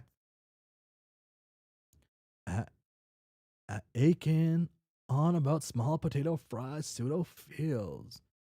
Badly rendered games. Badly rendered games where you flap your arms in a barren void with politically undertoned furnishings is my fave kind of games. That's way wrong. But you know the big deal is starting to be pushed out right from under us. You you you talk a big you talk of big deals and games, but in my eyes these are just alternate words for things like, say, harassment or twisted flights of romantic fancy. I guess it depends on what you would want to call it in the moment. It's probably both at the same time. Woof. Whatever did you see Ramshackle Skeleman tonight? No, don't know why. He should have made an appearance by now. That's why I was going to take a snooze. I figured it'd be worth a quick check. Or if that's just not in the cards, I still get a brief visit to Dreamland before everything starts to get hectic. Gonna bring 'em the papers like usual, I'm guessing. Which, BTW, wanna let you know that's still real dumb. Head work on your end, beset bloods. Why read about what doesn't matter in the long run? They're gonna be touching and feeling all up on destiny and end form righteousness soon enough. Life and times of plastic molded battle pieces won't be the first thing they're headed towards. Yeah, but it was just a bit of a stunt at first. But I started it and it didn't feel right to stop. Had to keep it going like a civic duty. It's not even really about the content of the papers. Just provides a nice visual and makes a statement on how outrageous it's become at this point. And I haven't done that yet tonight, so I might as well. Sounds like a big excuse to steal my flavored stylings. Stylings? Stylings? Mm. Don't forget to be who you are. I know you don't have much of a personality besides everyday normal guy, and I know you're getting that through your thick pupper skull. But no, you know what? There's another thing inside of you and on the outside of you, and it represents who you are. It's called being a dog. Am I not being that enough?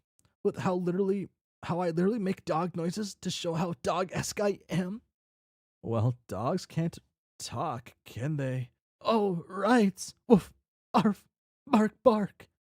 They can't even type neither. There we fucking go. Now you're 100% original. If you got it, doggo. Now hurry it up with the Z's. You don't have more than a couple hours before first impact. For sure. Nighty night. See ya. Okay. Mert, answer other troll. Okay, that's a relationship, I guess. Grandiose saturation. Saturation. Hmm. Hmm. This is the first time I meet this guy, right? Huh. Huh.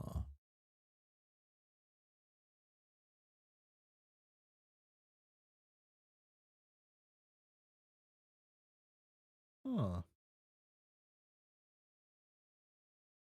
Hey, so I believe you tell me that everything is going to be upended, correct? What? All of those things you spoke of earlier about us taking action in starkly imminent planetary destruction? No.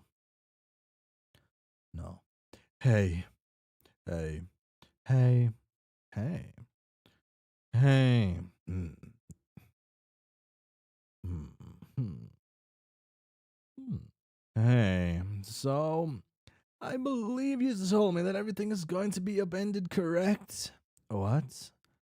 All of those things you spoke of earlier about us taking action and starkly imminent planetary destruction.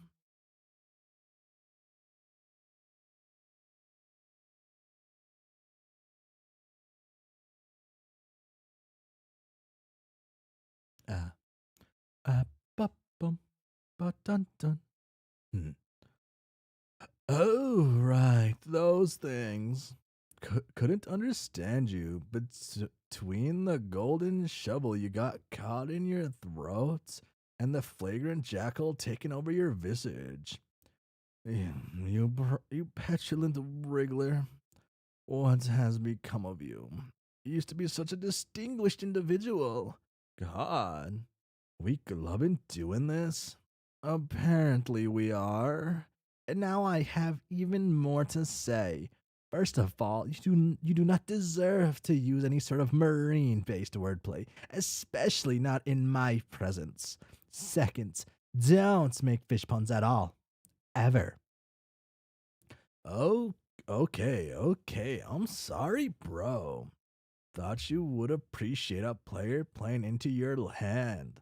Aren't you the entire world supply of royal function reclamation? Or at least one who remunerates it by the fire under a priceless patent of an aquatic merbovine. I am and one of the only two of us left from our specific place in the hierarchy for expanses. Perhaps you should learn to shape back up and duly fulfill the role you've been granted instead of disregarding any and all semblance of decency and dragging your heritage to the turbidites. It would do you some good, despite how little value you may hold as a member of your strata at this point. Furthermore, aquatic related witticisms are the most novice and etoilated form of sea dweller idiosyncrasy. They are idiotic and worthless, and any and all who legitimately engage in the practice are only fit to be viewed in the same matter. It is my belief that the reason it became such a widely understood convention in the first place was due to nothing more than a bad joke taken out of proportion, and so I will continue to view them as such. Do I gotta respond to this? Didn't understand what a fuck hell you just said. Yes, you gotta. That is how conversations work. Okay, but consider the fact that I don't wanna, you don't wanna. Once again, a rather poor and juvenile excuse. You never want to do anything of real importance, it seems. This is a serious issue that we need to discuss, but I'll relent for now. I wanted to come here civilly with a different topic to begin with. You're the one who started a scene by deciding to respond with petty insults instead of answering my inquiry properly. Yeah. Mm-hmm. Something questions up. Oh, we got some all of the screens besides the center screen, I guess. Bum bum. You've never addressed the original one, but I'll take it as a positive response to the matter regardless, since I was only seeking verification. My more important piece would be regarding any potential preservation of belonging. I understand that most things will be lost, but is there any method besides the obvious of sparing a portion of them to your knowledge? If you already know, then why the fuck are you asking? Said it yourself. Most of it's gonna be vaporized, and I said that's the point. The glyphics made crystal clear. We're not gonna be here anymore after these giant ass rock craters our lives into the ground. No more living spaces, no more um cushy ego stroking put courses, no more divine wines, and defo no more of your hoity toity pleasure sword packing political groups ramble rousing on the streets about how they live on a higher plane because they don't have any plush chest tanks. Is just gonna be us wherever it is we go from here into the void of the new beginning. So you best be getting ready to readjust your life plan. Think it's high tide time. You got to doing that. Hmm. Well, then, I definitely have plenty of my own concerns on the matter, and not just about the aforementioned ignoring some of what you said. I was more worried about possessions I felt that I might need in a situation like this. I'm simply trying to prepare. Though I can see you're not going to be any real assistance either way, I'm not entirely sure why I bothered either. I should have known better about the odds of a useful response coming from you. Then, why are you talking to me? Seems like, as usual, you're making your own issues out for yourself here. Because I presumed it would be worth my while to give this instance of researching a shot.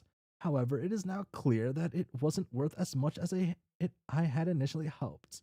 It's not exactly an issue, or that it's just a slight disappointment, and with that out of the way, I really do not have much more to say to you, which seems to me like a favorable outcome. For all involved, we might as well be done here. So unless you, against all odds, do have anything else of importance that you'd like me to know, I'll be on my way. Just one. Your stroke game?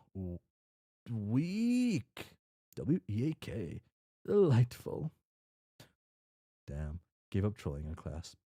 Mert, remind yourself of what is important. It's gonna be like hentai or something. There's gonna be something like actually like cool. Well, you think you've had enough of the so-called natural order of things for approximately the entire rest of your life. It's time It's time to have such some fun before the real show starts. And so, your part is over for the moment as you pursue your little thrill chasing detour. We will move on to our very last introduction in this session. Let us try being the blue guy once more. Ah, awareness sleep session. Oh my god, he's a Prospitian dreamer. Ah, there we go. It seems like the final member of our initial half group is available to us at last. As we've seen, he is one of the two aforementioned blue guys. We are not yet in position to reveal his true name. That comes later. But the nondescript moniker fits him just as well. Or so he would think. Truly a pity. Regardless, we will have to patiently wait for when the opportunity for a formal introduction presents itself. For now, blue guy, look at papers. Daily prospect. Moon Union tensions on the rise. Predicted awakening of heroes of breath, rage, blood, life, and hope. Night to buy paper company. Oh, okay. You've just finished your time honored tradition of nightly news fetching on the golden moon of prospects. The actual delivery is still to be made, but it occurs to you that you should take a moment to go over the paper before you pass it off to him. This place is practically a second home to you at this point. At least the least you can do is keep on top of the local happenings.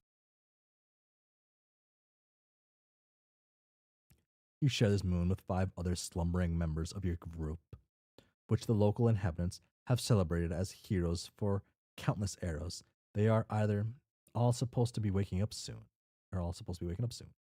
Taking a look at the printed information on your hands, you notice the customary guesstimates on your friend's eventual awakenings, along with a very handsome picture of yourself and the nice press operator who spends most of his time thanking you profusely for you're not sure what exactly.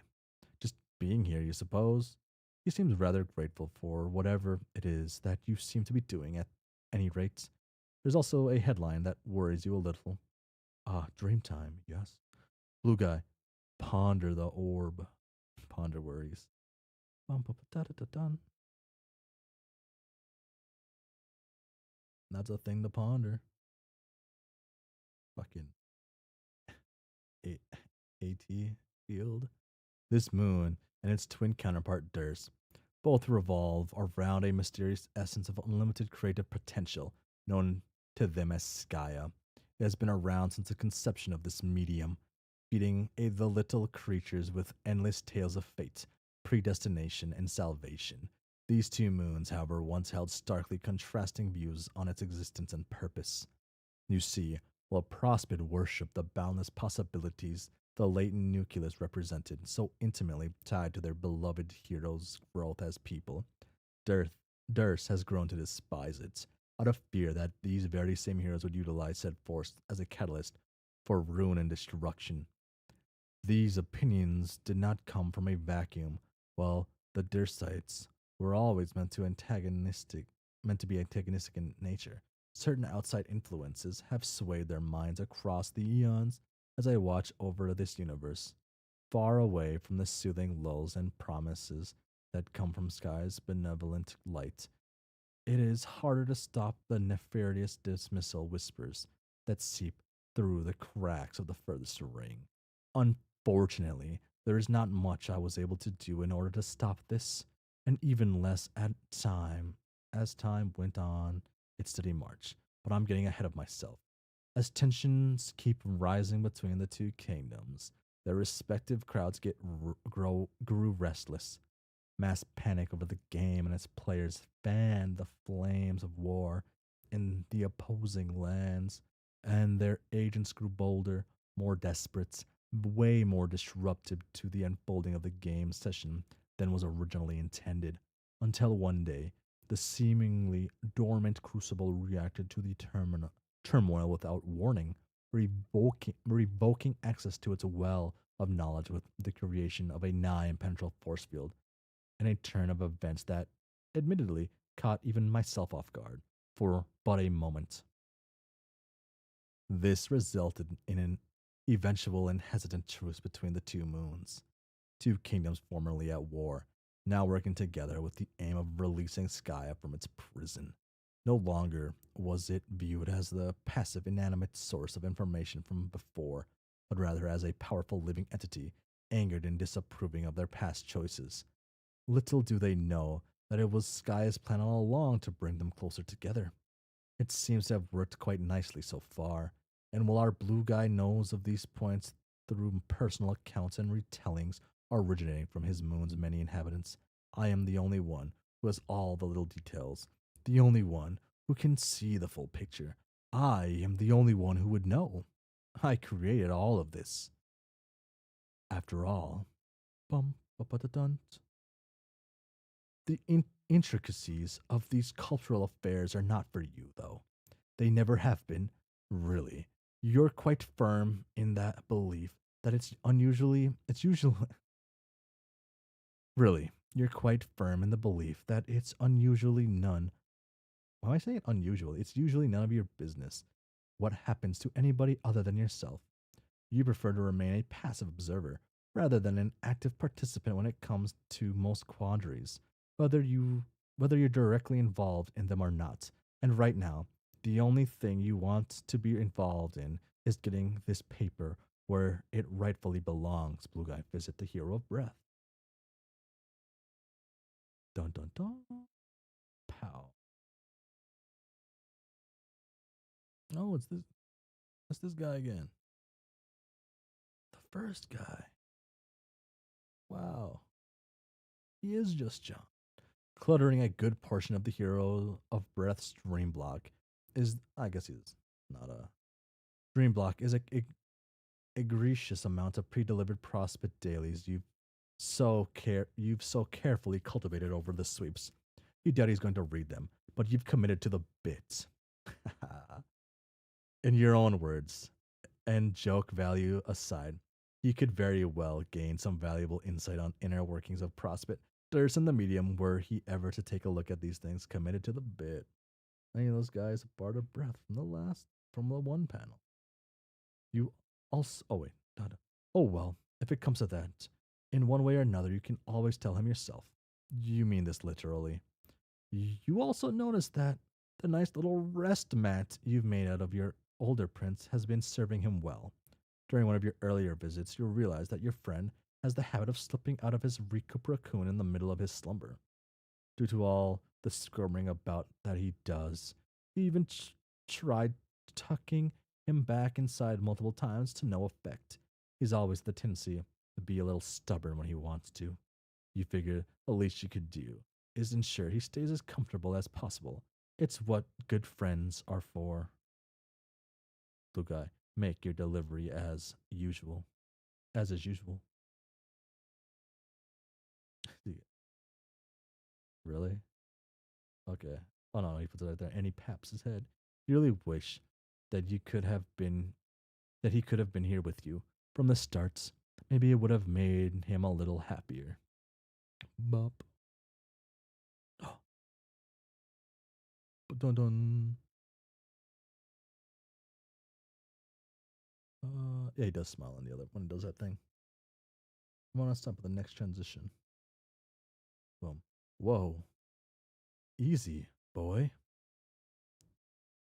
You think you're going to go ahead and leave. Just forget that happened entirely. Bop. Alas, I'm afraid things are hardly ever that simple. Some memories tend to linger, whether you want them to or not, cropping back up in the most unexpected of moments, like so. Collapse. Boom. You may want to stop at the next transition. Is this the next transition? The moment? Uh, Paradon? Like so. I'll read this page at least. Was my abrupt appearance a bit of a surprise? I do hope it was. A certain number of unforeseen twists and turns keep a story engaging after all. I've been looking forward to our eventual remeeting. It has been so very long since we last spoke. And we have a lot to discuss. Hero of Space might be the end of the arc, if I remember correctly, at the end of this guy's stuff. Okay. It's Friday. I'll keep going. Yeah. And we have a lot to discuss Hero Space. I'll keep going. I'll make it through. Boom. You'll still be the blue guy for now, though. Act once. Ends in act once. It would make sense to be the first act he ends. I, on the other hand, will be the white noise. And we will get through this act together. Oh, my mouse is going to die. No. Where'd I put the charger at? No.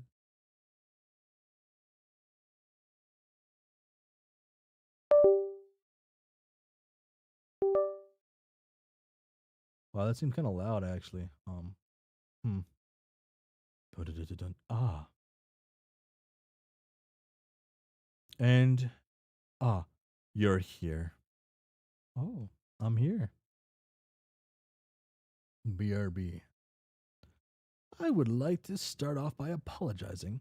It was terribly rude of me to exacerbate your lung condition in order to serve my purposes, even though it was the swiftest avenue to transport you here. As you know, time is of the essence on this night. Still, I can't imagine how uncomfortable that must have felt. Then again, that may be simply because I don't have any lungs. Ha ha. Next.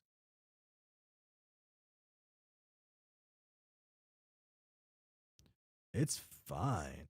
It's fine. Hmm. Wow. It's fine. I'm used to it. But why now? Why now, you ask? Weren't you the one who decided to go to sleep with the express purpose of speaking with me earlier tonight? It's simple cause and effect. I'm only giving you what you wanted, what you already wanted, and truly, I've done nothing but give you what you desire. Have I not? Even your timeless servant, outside of both concept and causality. But I forget my place. For you, there has been a great passing of time since we first made our deal. I think it has been long enough that you have grown grown in both height and profundity. Profundity. Ah, before, you were a mere child meandering through existence and lacking foresight. You were immature, wet behind the ears, full of ill conceived naiveties. But now you are almost ready. The moment draws near for you to fulfill your end of the bargain. Yeah, I was I was kind of expecting this, anticipating it really. I just wish you'd timed the transition a little better is all. What do you want me to do exactly? Ever the pragmatist, pragmatist, aren't you? Always straight to the point. No time at all for any flowery prose coming from these old bones. You intertwine yourself so effortlessly with others, in spite of how boisterous or insufferable they may act. So accommodating, so generous. Could you not do the same for me, just this once? It's a mutual habit of ours, rushing to order others without a second thought, after all. The roses of our inner lives tend to remain unperturbed whenever we prioritize haste and do not linger on messy personal details, wouldn't you say? Perhaps we should take a moment to ourselves. We could learn more about each other. Doesn't that sound nice? Go ahead, ask me anything. Oh, all right. So what happened to your skin? Is it just like lying around somewhere? And if so, do you need it for anything? Can I have it? Giving you my skin would necessitate me having had skin in the first place. Man, I just can't win today. Nobody has anything I want. When you ask, hello back. When you ask someone a question, what happened to your skin? Lol. When you ask someone a question, you must be prepared for the answer, even if it's not what you wanted or expected to hear. Truth is of the utmost importance.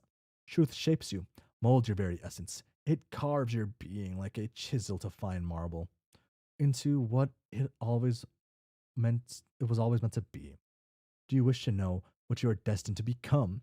What is that even supposed to mean? It means both nothing and everything. The grasping of metaphors and subsequent derivation, derivation or meaning is a sign of intelligence, you know. Crypticisms and strange symbols are intrinsic playthings of a trained, keen mind. They harbor questions that toy and gnaw, that toy with and gnaw at your intuition, that force you to come to terms with the plastic, of your ego. What I'm trying to say is this. They keep you from being bored. I don't want you to be bored. Just the same, I don't want our audience to be bored. And so I tell a story that encompasses all the necessary engaging elements an audience could hope for. To that end, I strive to say the right things at the right time. All right, you ought to pose a better inquiry. Complacency does not suit heroes. Are you not interested in the game you're about to play? One would think that that's the subject matter you would be pursuing. It is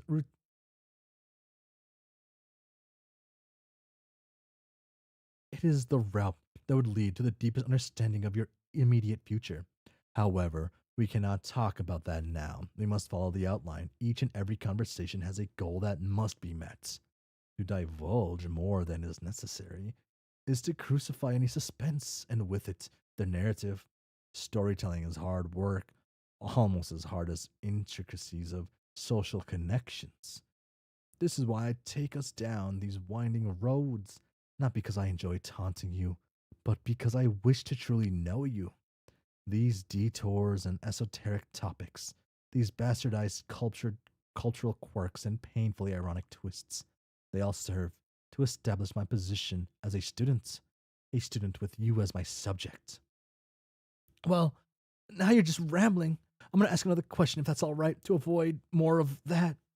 What more can you tell me about the game? The game. Haha, you just lost the game.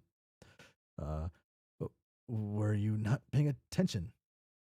To reveal too much of this, to reveal too much this soon would be to ruin the mystique. I can tell you one thing though. Your objective is to win, or it would be ordinarily. The game is orchestrated with this purpose in mind, among other things. Unfortunately, this objective is not in the cards for your group. I'm sure this must come as a bit of a shock for you and the hero of time, especially, given all the hard work that went into putting these gears into motion. I truly apologize for this minor deception. Wait, so we can't win? Then why did Mert and I do all of this? Why should we even play your game? Hush now. It is not your job to be overdramatic. That's my role to play. Allow me to explain. To fail is not to be faced with an inevitable defeat. You, like all living creatures, will undergo an evolution, though you and your friends will experience these transformations at a rather rapid pace, and through far more esoteric means than is usual. Also, you may become superior versions of yourselves, better equipped to effectively face the trials that lie in front of you. Haven't you ever heard of that saying, try, try, try again? It undoubtedly applies here. We are simply taking necessary precautions to ensure you get your chances to do so. All right, fair enough. If we're going to get another shot after we fail, I can handle that. I'm just confused. Why choose a game like this if there's such a guaranteed risk of repeated failure? Wouldn't it be easier to pick something simpler? If your entire trajectory of personal development was laid out for you, up for your scrutiny from the start, plain and straightforward, such a crass display. Would you even be interested in following through at all? Knowing you, I would guess not. Attention spans are not naturally long, and predictably only shorten that which is already unsatisfactory. You have lived for many sweeps already, but how so? Without your queries, without debate, without protest and indignation, or idle imaginings on the possibilities of the future. You go about your routine, rendering yourself a slave to the whims of mere circumstance, and you pretend to be satisfied. Why do you do this to yourself? Conscious beings should not suffer with no payoff. They should not endlessly toil under the perceived dogmas of others because they believe that is what is required of them. They should not stagnate. You must orchestrate your own machinations in such a way as to create an offer that cannot be refused, so to speak, something so enticing that it will act as your personal foundation, a suspense to keep you from falling flat. Elevate your character to greater heights. These other games you play, they spit in the face of true challenges. They are bred in circuses. Are you not looking for fun, discovery, championship, or at the very least, shenanigans? I don't know what I'm looking for. That's why I took your offer in the first place. Done. So you agreed because you are afraid. You let yourself be crippled by your doubt. So very fearful of making the wrong choice, you effectively refuse to act on your own terms, pushed along the currents of fate with no resistance? Do you feel like you are doing something wrong, that being here with me right now is wrong? I guess I'm always kind of afraid of messing something up. I mean, this is a big deal, right? I don't even know what any of this means, let alone do I feel confident enough to handle it. But what is your alternative? Would you rather return to your old life, Would you rather live out the rest of your days stitching bodies back together, hoping against hope that the next one you find will not be of someone you care about? Look at yourself. Is this tale I weave before you? In this tale, in this tale I weave before you, it becomes clearer with every word that you care deeply about those who do not care for themselves. Death is familiar company in the world you live in, and healthy minds are a few and far between. And without this deal of ours, the cycle of existence itself would be broken by a force of total annihilation. You are far better equipped to handle this than you know, maybe even more than I know, if only because you have no other options. You are, in many ways, at the end of your rope, in much the same way I am nearing the end of mine. Take these words of advice, if nothing else. There are some instances in life when it is blissful to be ignorant. True understanding can beget torment for the mind, leaving initiative at the mercy of atrophy. Atrophy. The more you understand, the more difficult it is to act. We cannot risk indecisiveness when so much is at stake. Just remember what I have told you. The rest shall become clear whenever it needs to be so. To be honest, that freaks me out a little, but I suppose I don't have much of a choice at this point. I did make a promise. Bum, bum, bum. Oh. Hmm. And the grace you have shown in keeping your word leaves me all the more confident in my decision. What am I about to ask you to do is not merely a service to me, but rather to yourself, as well as to those you are about to play the game with. Understanding this will help you in your personal journey. You walk an isolated path, like this story itself. It will splinter, seeming to careen endlessly into the obscure realm that is space, but it is not without purpose. In fact, it is purpose incarnate. Allow me to show you the reason for our meeting. This is the green sun. Oh, yeah, yeah, sure. Yeah, that sure is what it looks like. Very descriptive, I guess. But I don't know what it is, or better yet, why it is. And now I can tell you that much. It is the very essence of existence, the force which powers the complex multiverse you inhabit, from its most structured life forms to those that are ostensibly entropic. I preside over all of them. It provides a heat so pure, so powerful, that it is able to sustain the thin, dividing line between the eternal perpetuation of life and the all encompassing destruction that awaits beyond it. It was a gift from my Maker, and it is my very heart and soul with it. I have been able to protect all of creation from certain oblivion in their stead. Steed. But soon, like all living beings before me, I too must face death. My bones are old, my heart has grown weak. As such, it must be returned to its birthplace, lest the breath be choked from the very cosmos themselves. That is your duty. That is our deal. Dun-dun. Oh.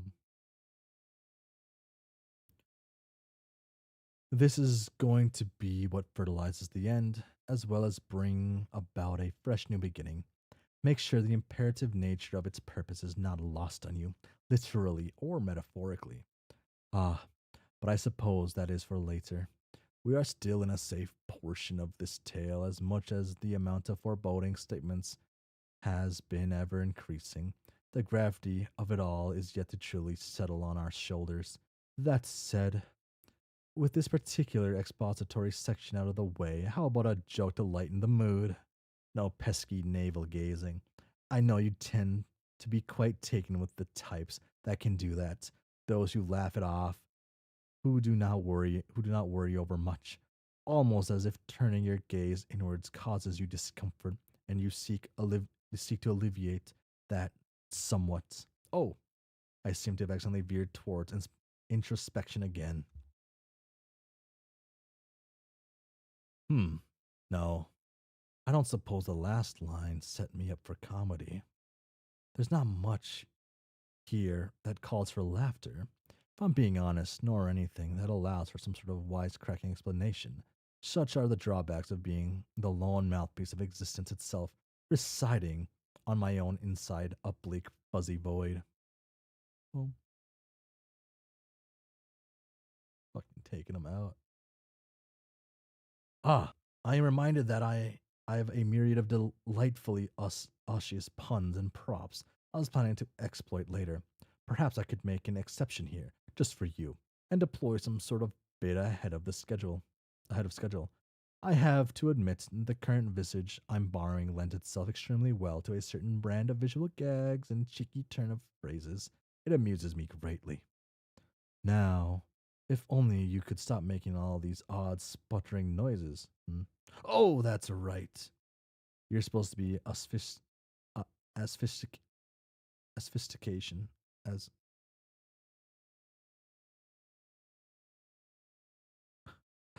asphyxiating. Ugh. No, damn, I can't read that word now. This is what happens when you hit the go live button. You can't read. Worse.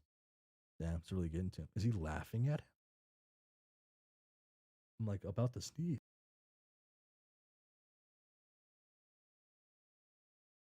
I sneezed. I'm afraid there's not much I can do for your real body, as physically discomforting as this may be. Such are the beats dictated by the will of narrative flow, in this specific case, taking the form of quite literal fickle beast, and we must dance to its ever present tune. The live button and the ability to read. Yes. It does sadden me that you can't stay here longer, as I would have very much appreciated the company. You've always been a favorite of mine. Oh, my bad. You know, all of your friends. Ah, well, I suppose it can't be helped. It's about time you woke up. But clap. A candid farewell is all I will part with, but I shall remain here, as always. I will be watching over you. Clap. Ah, a thought has come to me after all that. A thought pertaining to the number 12. I do believe that at this point it's quite apparent that the seemingly arbitrary value holds some sort of form of importance in our tale. Did you know that the two digits, when placed side by sides, are thought to be the perfect number? Did not know. Oh, this is a video? Bow, oh, wait. Oh, no, it's not.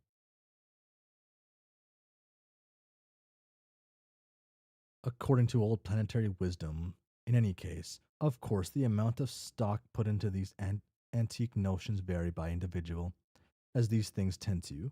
Quite fitting, then, that there are 12 main characters unknowingly taking their place on camera. 12 souls, once again, are set to give their own lives and live in the lives of others a deeper meaning. Freedom. And most of all, a final chance to continue being.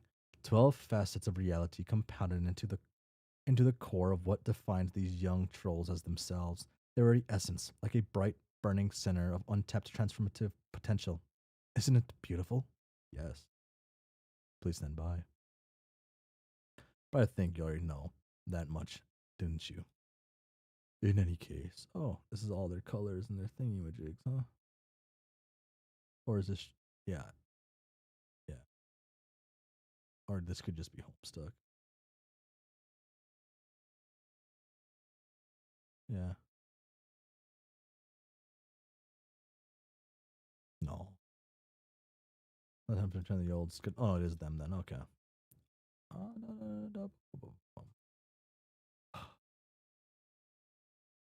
Oh,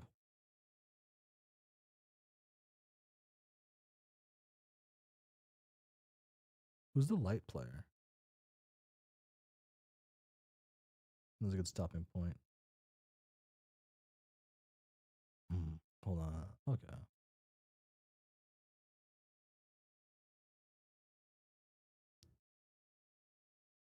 Hmm.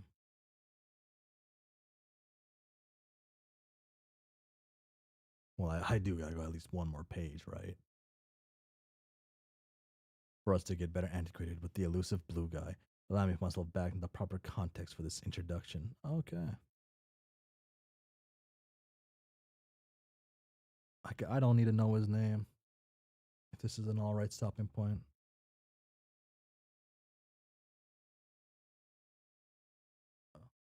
201.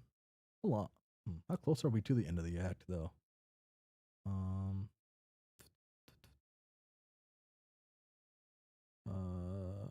I'm gonna cheat this once. I'm gonna cheat this once.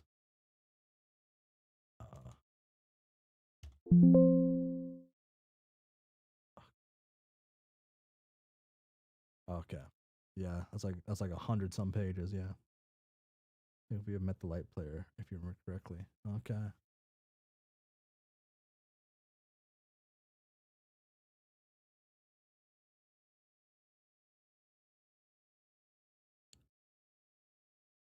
I can't pause the GIF in this one in this browser. Wait, I can just screenshot. What am I doing? I can just hit the screenshot button. There we go. I can just like do that. And just open an image editor. There we go.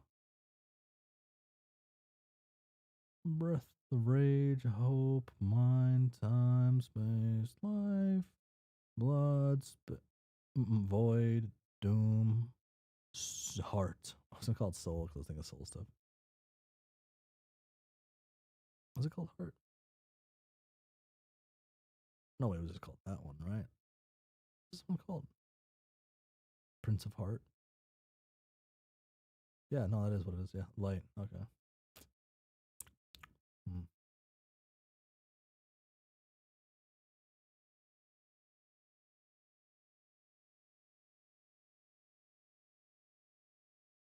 Okay.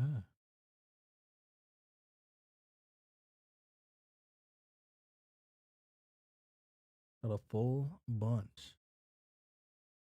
No, I don't want to save the screenshot. Okay. We are 235. I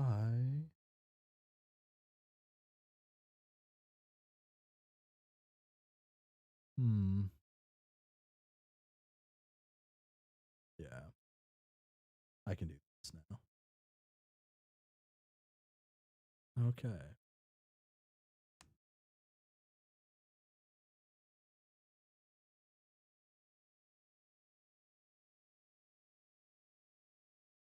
Okay, so I'm not going through the wiki. It's that character. So something I'm not 100% sure on is if I'll be able to go live on Sunday. I kind of messed up at work a little bit and forgot to do my travel information to go on this thingy-majig. I don't think I'm like needed at this place, which isn't too bad, but it does kind of like it is kind of bad that I did not do it. But who knows? Maybe someone else did something for me. I might end up be able to go.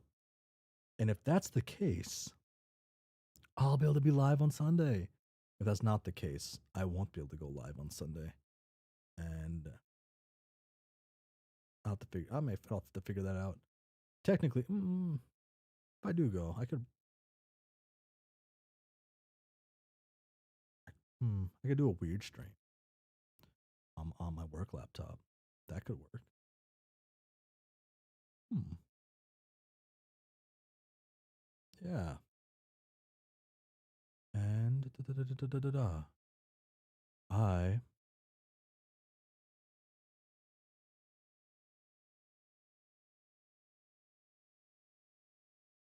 trying to think. Attempting to think.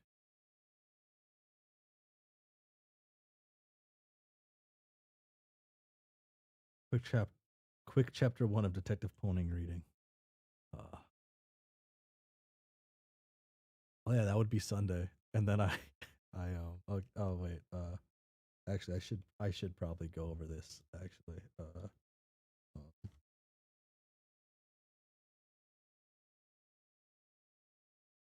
I should. Yeah, I'll do it like I've been doing it. Where did Where's this thing at? My file explorer won't open. Okay. Um.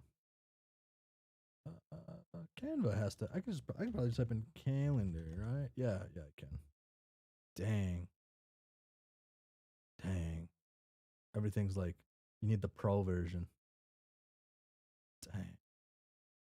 Where I work, we have the pro version, so that's all right. That's why I'm like super familiar with Canva, is because my job has the pro version, and I end up doing a lot with Canva. I kind of I don't know.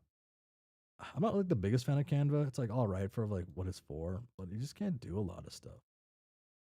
So I end up like when I do stuff for me myself, my own thing at work. I use like the program I'm used to using for like doing things. But at work I'm doing it versus like someone else's like department or a different type of thing. I'll just use Canva because Canva just bop bop bop. It's done. They do a couple edits. It's like oh cool. Like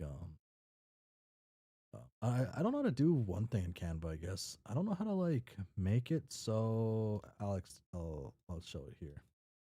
So I don't know how to make an image. Oh, this one's a graphic. That's different. I need an image. I don't need. I need an image on a graph photo. Uh, any photo works. Oh, oh, does this now?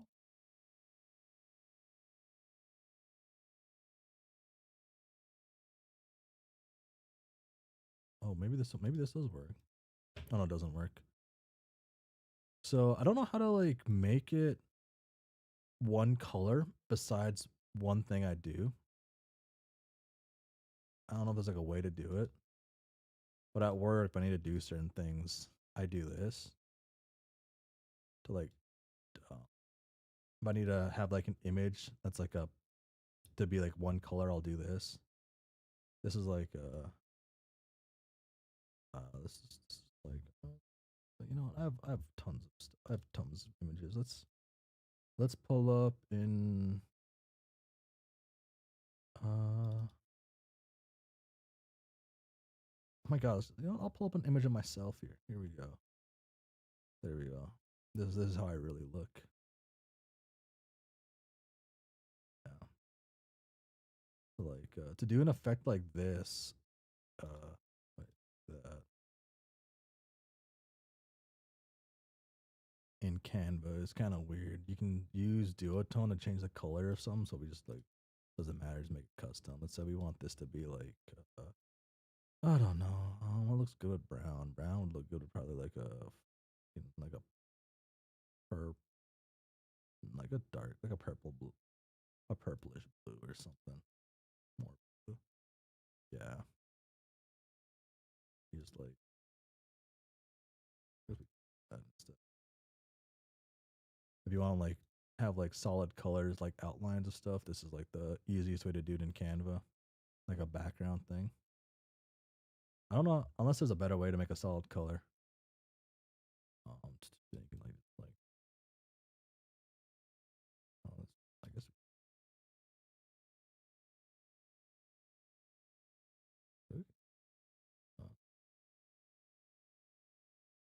uh, that was fun. Uh, yeah. So I will be. I might be gone this weekend. I did mess something up. I forgot to do something. So if no one calls me or texts me or tell me to go, I'm not gonna go. But if someone does text me and tell me to go, I'll just figure it out when I get there. But other than that, so that'll affect Sunday, and I'll know that for sure tomorrow. I think. Um, but I will be gone. There's no calendar function. There's no cool calendar. I will be gone on Sunday. I'll be gone Sunday again the next week, and I have a uh, convention I'm going to.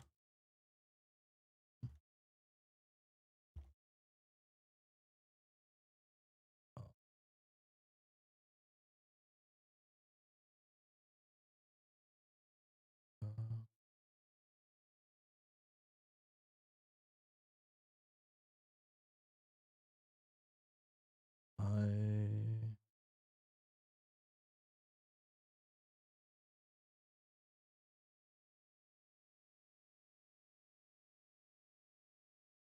Well, okay.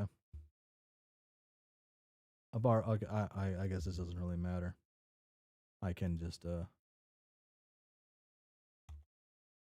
I can just like say what convention I'm going to. I said I was going to an anime convention. There's only like two anime conventions happening on this day, on this weekend. I'm going to this place. This place is always like a lot of fun in like my region. And they recently sent out the program guide, which I haven't like really looked at fully. Like the theme is Detour is undead. So it's like undead things. And I actually don't have like a cosplay set up for this one. I thought I would. I don't know which one of these is better. Look at the schedule for. Yeah. Oh, Oshi Push sponsored them this year. I don't know who Julia Likes Cats is. I actually don't. I don't know who a lot of these are. Huh. Wait. Actually, you know, I'm gonna cheat again. I'm zooming back in. I'm zooming back in. Zooming fully in. This is the convention I'm going to. There's not no point hiding it. I've been here the last few years. This place is pretty cool. Bow, bow, bow. Guests. None of the guests really actually like spoke to me too much. I wasn't too interested in some of the guests. Um, I like this convention is nice because it's in like a small in a hotel and everything's like kind of pretty close, pretty condensed. I've been just like I go to this one convention. I've been to this one convention a couple times, and it's at this giant convention center, and it's just like annoying to go anywhere. You got to walk across the entire convention to go from one panel to another, and it's a not fun, not fun. I think it's the Orlando one of the conventions in Orlando had that same issue. Stuff I've read. You've never been to any con. They are I hear they used to be better. If only had money and transport. Yeah. I've I am rooming with four people, I believe. And we are driving 250 miles to check this place out. Something like that, 250, 300. I personally know one of the people running DashCon 2. If I could, I would be there. DashCon 2? Like, there's a DashCon 2? Is that is that is that happened or is that happening this year? What? What? Like this is like DashCon, DashCon. Wait, what?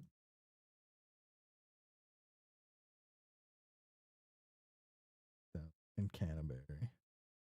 Closest to a convention I've ever been to was a science thing down in Canterbury. Yeah, I think I said that. Oh, I didn't know there was going to be a second DashCon.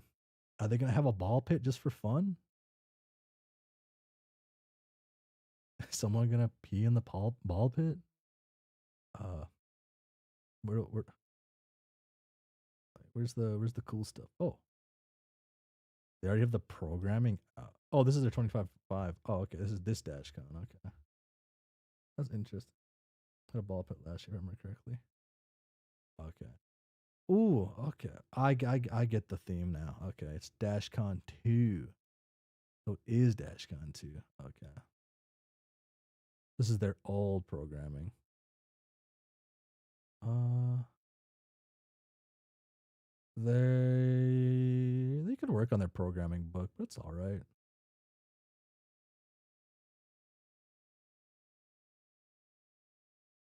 Pockets guide.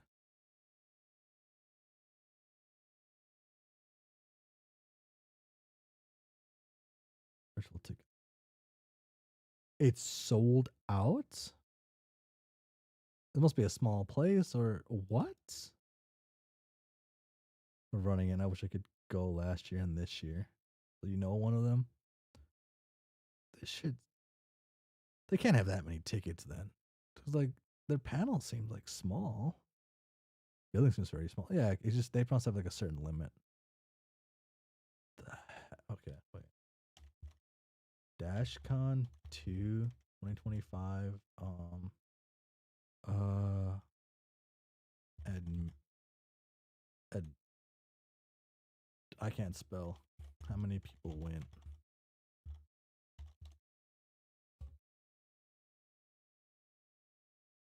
It's a 1 day thing. 500 people. Okay, so this small. Okay.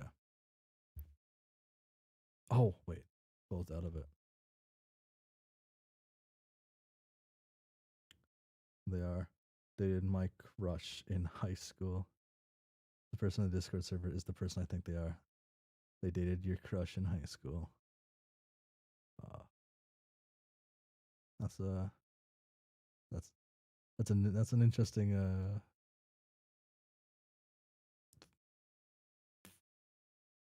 I was gonna say fun fact, but that's an interesting fact. I don't know. Huh. Life is strange. Life is strange. Life is very strange.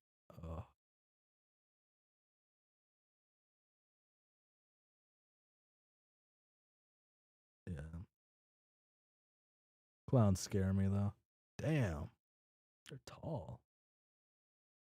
Oh, this guy's short. Who sponsors DashCon too? I'm curious. You got one sponsor. That's interesting. Uh, yeah. Um, one thing I do gotta say about like going to the conventions I've gone to is I probably don't truly get my money's worth in the experience. It's not all that awesome all the time, but it's something I wanted to do when I was young, and it's just fun kind of being able to go to it now. Um,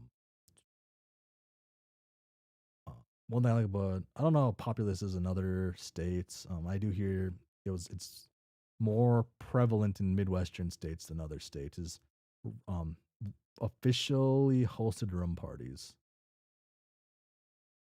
These are fun. These are what I these are what I like. Uh, I've mentioned that quite a bit. And one thing that got me interested is Hollow Live Nights, like a Hollow Live one, and they also have a Hollow Live room party, and there's also someone doing a K-pop room party. So these two are kind of interesting to me, like in the in how they are. The other ones, this a couple of these are like they come by and every once in a while. Boom, boom, boom, boom, boom. And the programming schedule is something else I got to look at. Wow, this is a really bad. That is a really low quality scan. I guess I will actually look at the real schedule.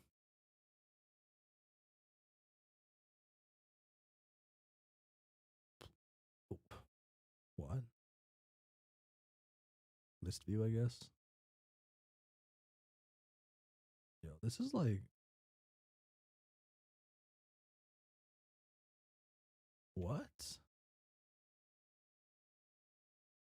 Can I can I zoom in? Can I zoom in? Can I?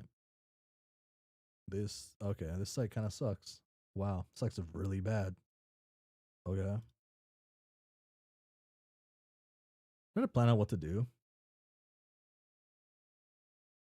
and I have no idea what they're gonna be doing. Any of the things. Epic the musical sing along. That sounds like fun. Who doesn't like Epic the musical? Uh, yeah, a lot of stuff's there. Uh, hmm. One of the nights I was at this convention, probably like 2 years ago, I spent maybe 3 hours in just an anime video room. So I didn't know what else to do. It was like I don't know. It was probably 11 p.m. or 10 p.m. I spent like 3 hours watching Bleach. Bleach was on in a video room. They like to play anime. So I was hanging out in there watching Bleach because I love Bleach, one of my favorite shonen animes. After that, I went I went downstairs and I walked probably like Not too far. 6 blocks, I think. 6, 7 blocks to my hotel. I didn't stay at the hotel. The hotel cost like double what the hotel I stayed at the first time. That was an interesting time. It was at like the worst. It was the worst placed hotel. Pulling to that hotel was awful because it had this weird turn where it looks like you're gonna turn to a bus lane, and if you miss this turn, you are screwed for 20 minutes. Oh, did you know that apparently the Thousand-Year Blood War arc is being rewritten? Allegedly, I assumed it was being rewritten when they first came back with it. I do know they've added a lot of stuff, and the Thousand-Year Blood War arc did need work. It did need some rework. It had yeah, I think it did, but I really like Bleach. Bleach is just one of my favorites just to ever do it. JJK is up there too now, though. JJK is up there, and JJK is pretty good. I'm not caught up with Medulo and Medallo, whatever it's called yet. I think the next manga on my list to read is actually I want to check out Chojin. No, Chojin X. Yeah, I want to check out Chojin X. Chojin X. I've read the first couple like chapters. I think that's about it. Mal. Miss when Mal just was the top one. I guess this isn't the browser I'm used to using. The search engine. I'm a big Tokyo Ghoul fan, so I really like I like the idea of reading this one. Xenosaga made me want to play the games again, so I raised the sales and have already been starting the first one. The sales are up, huh? Hat and all.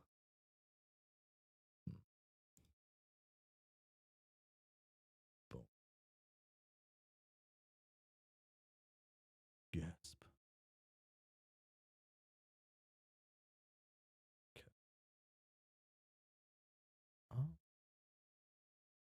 So I'll probably not be able to be live for 2 Sundays in a row. Well, why am I tiny again? Oh, because it froze. Whoa.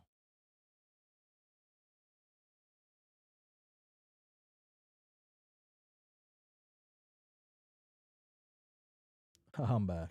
Yeah. Did you want to read heartwarming manga? You should check out Our Social Outcast Allowed. A Second Chance. So Our Social Out.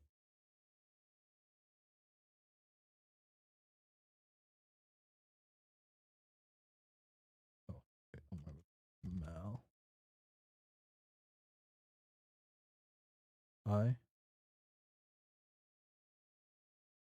I have never seen this.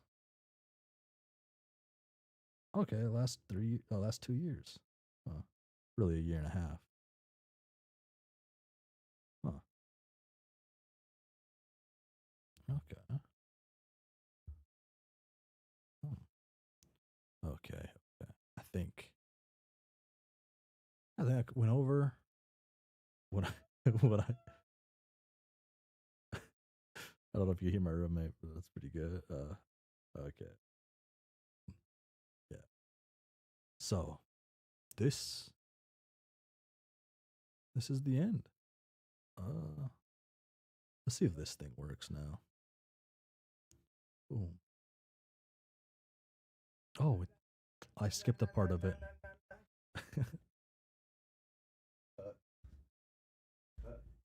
You're good? Okay. Okay. I am. This is the end of the stream. So thanks for hanging around and bye.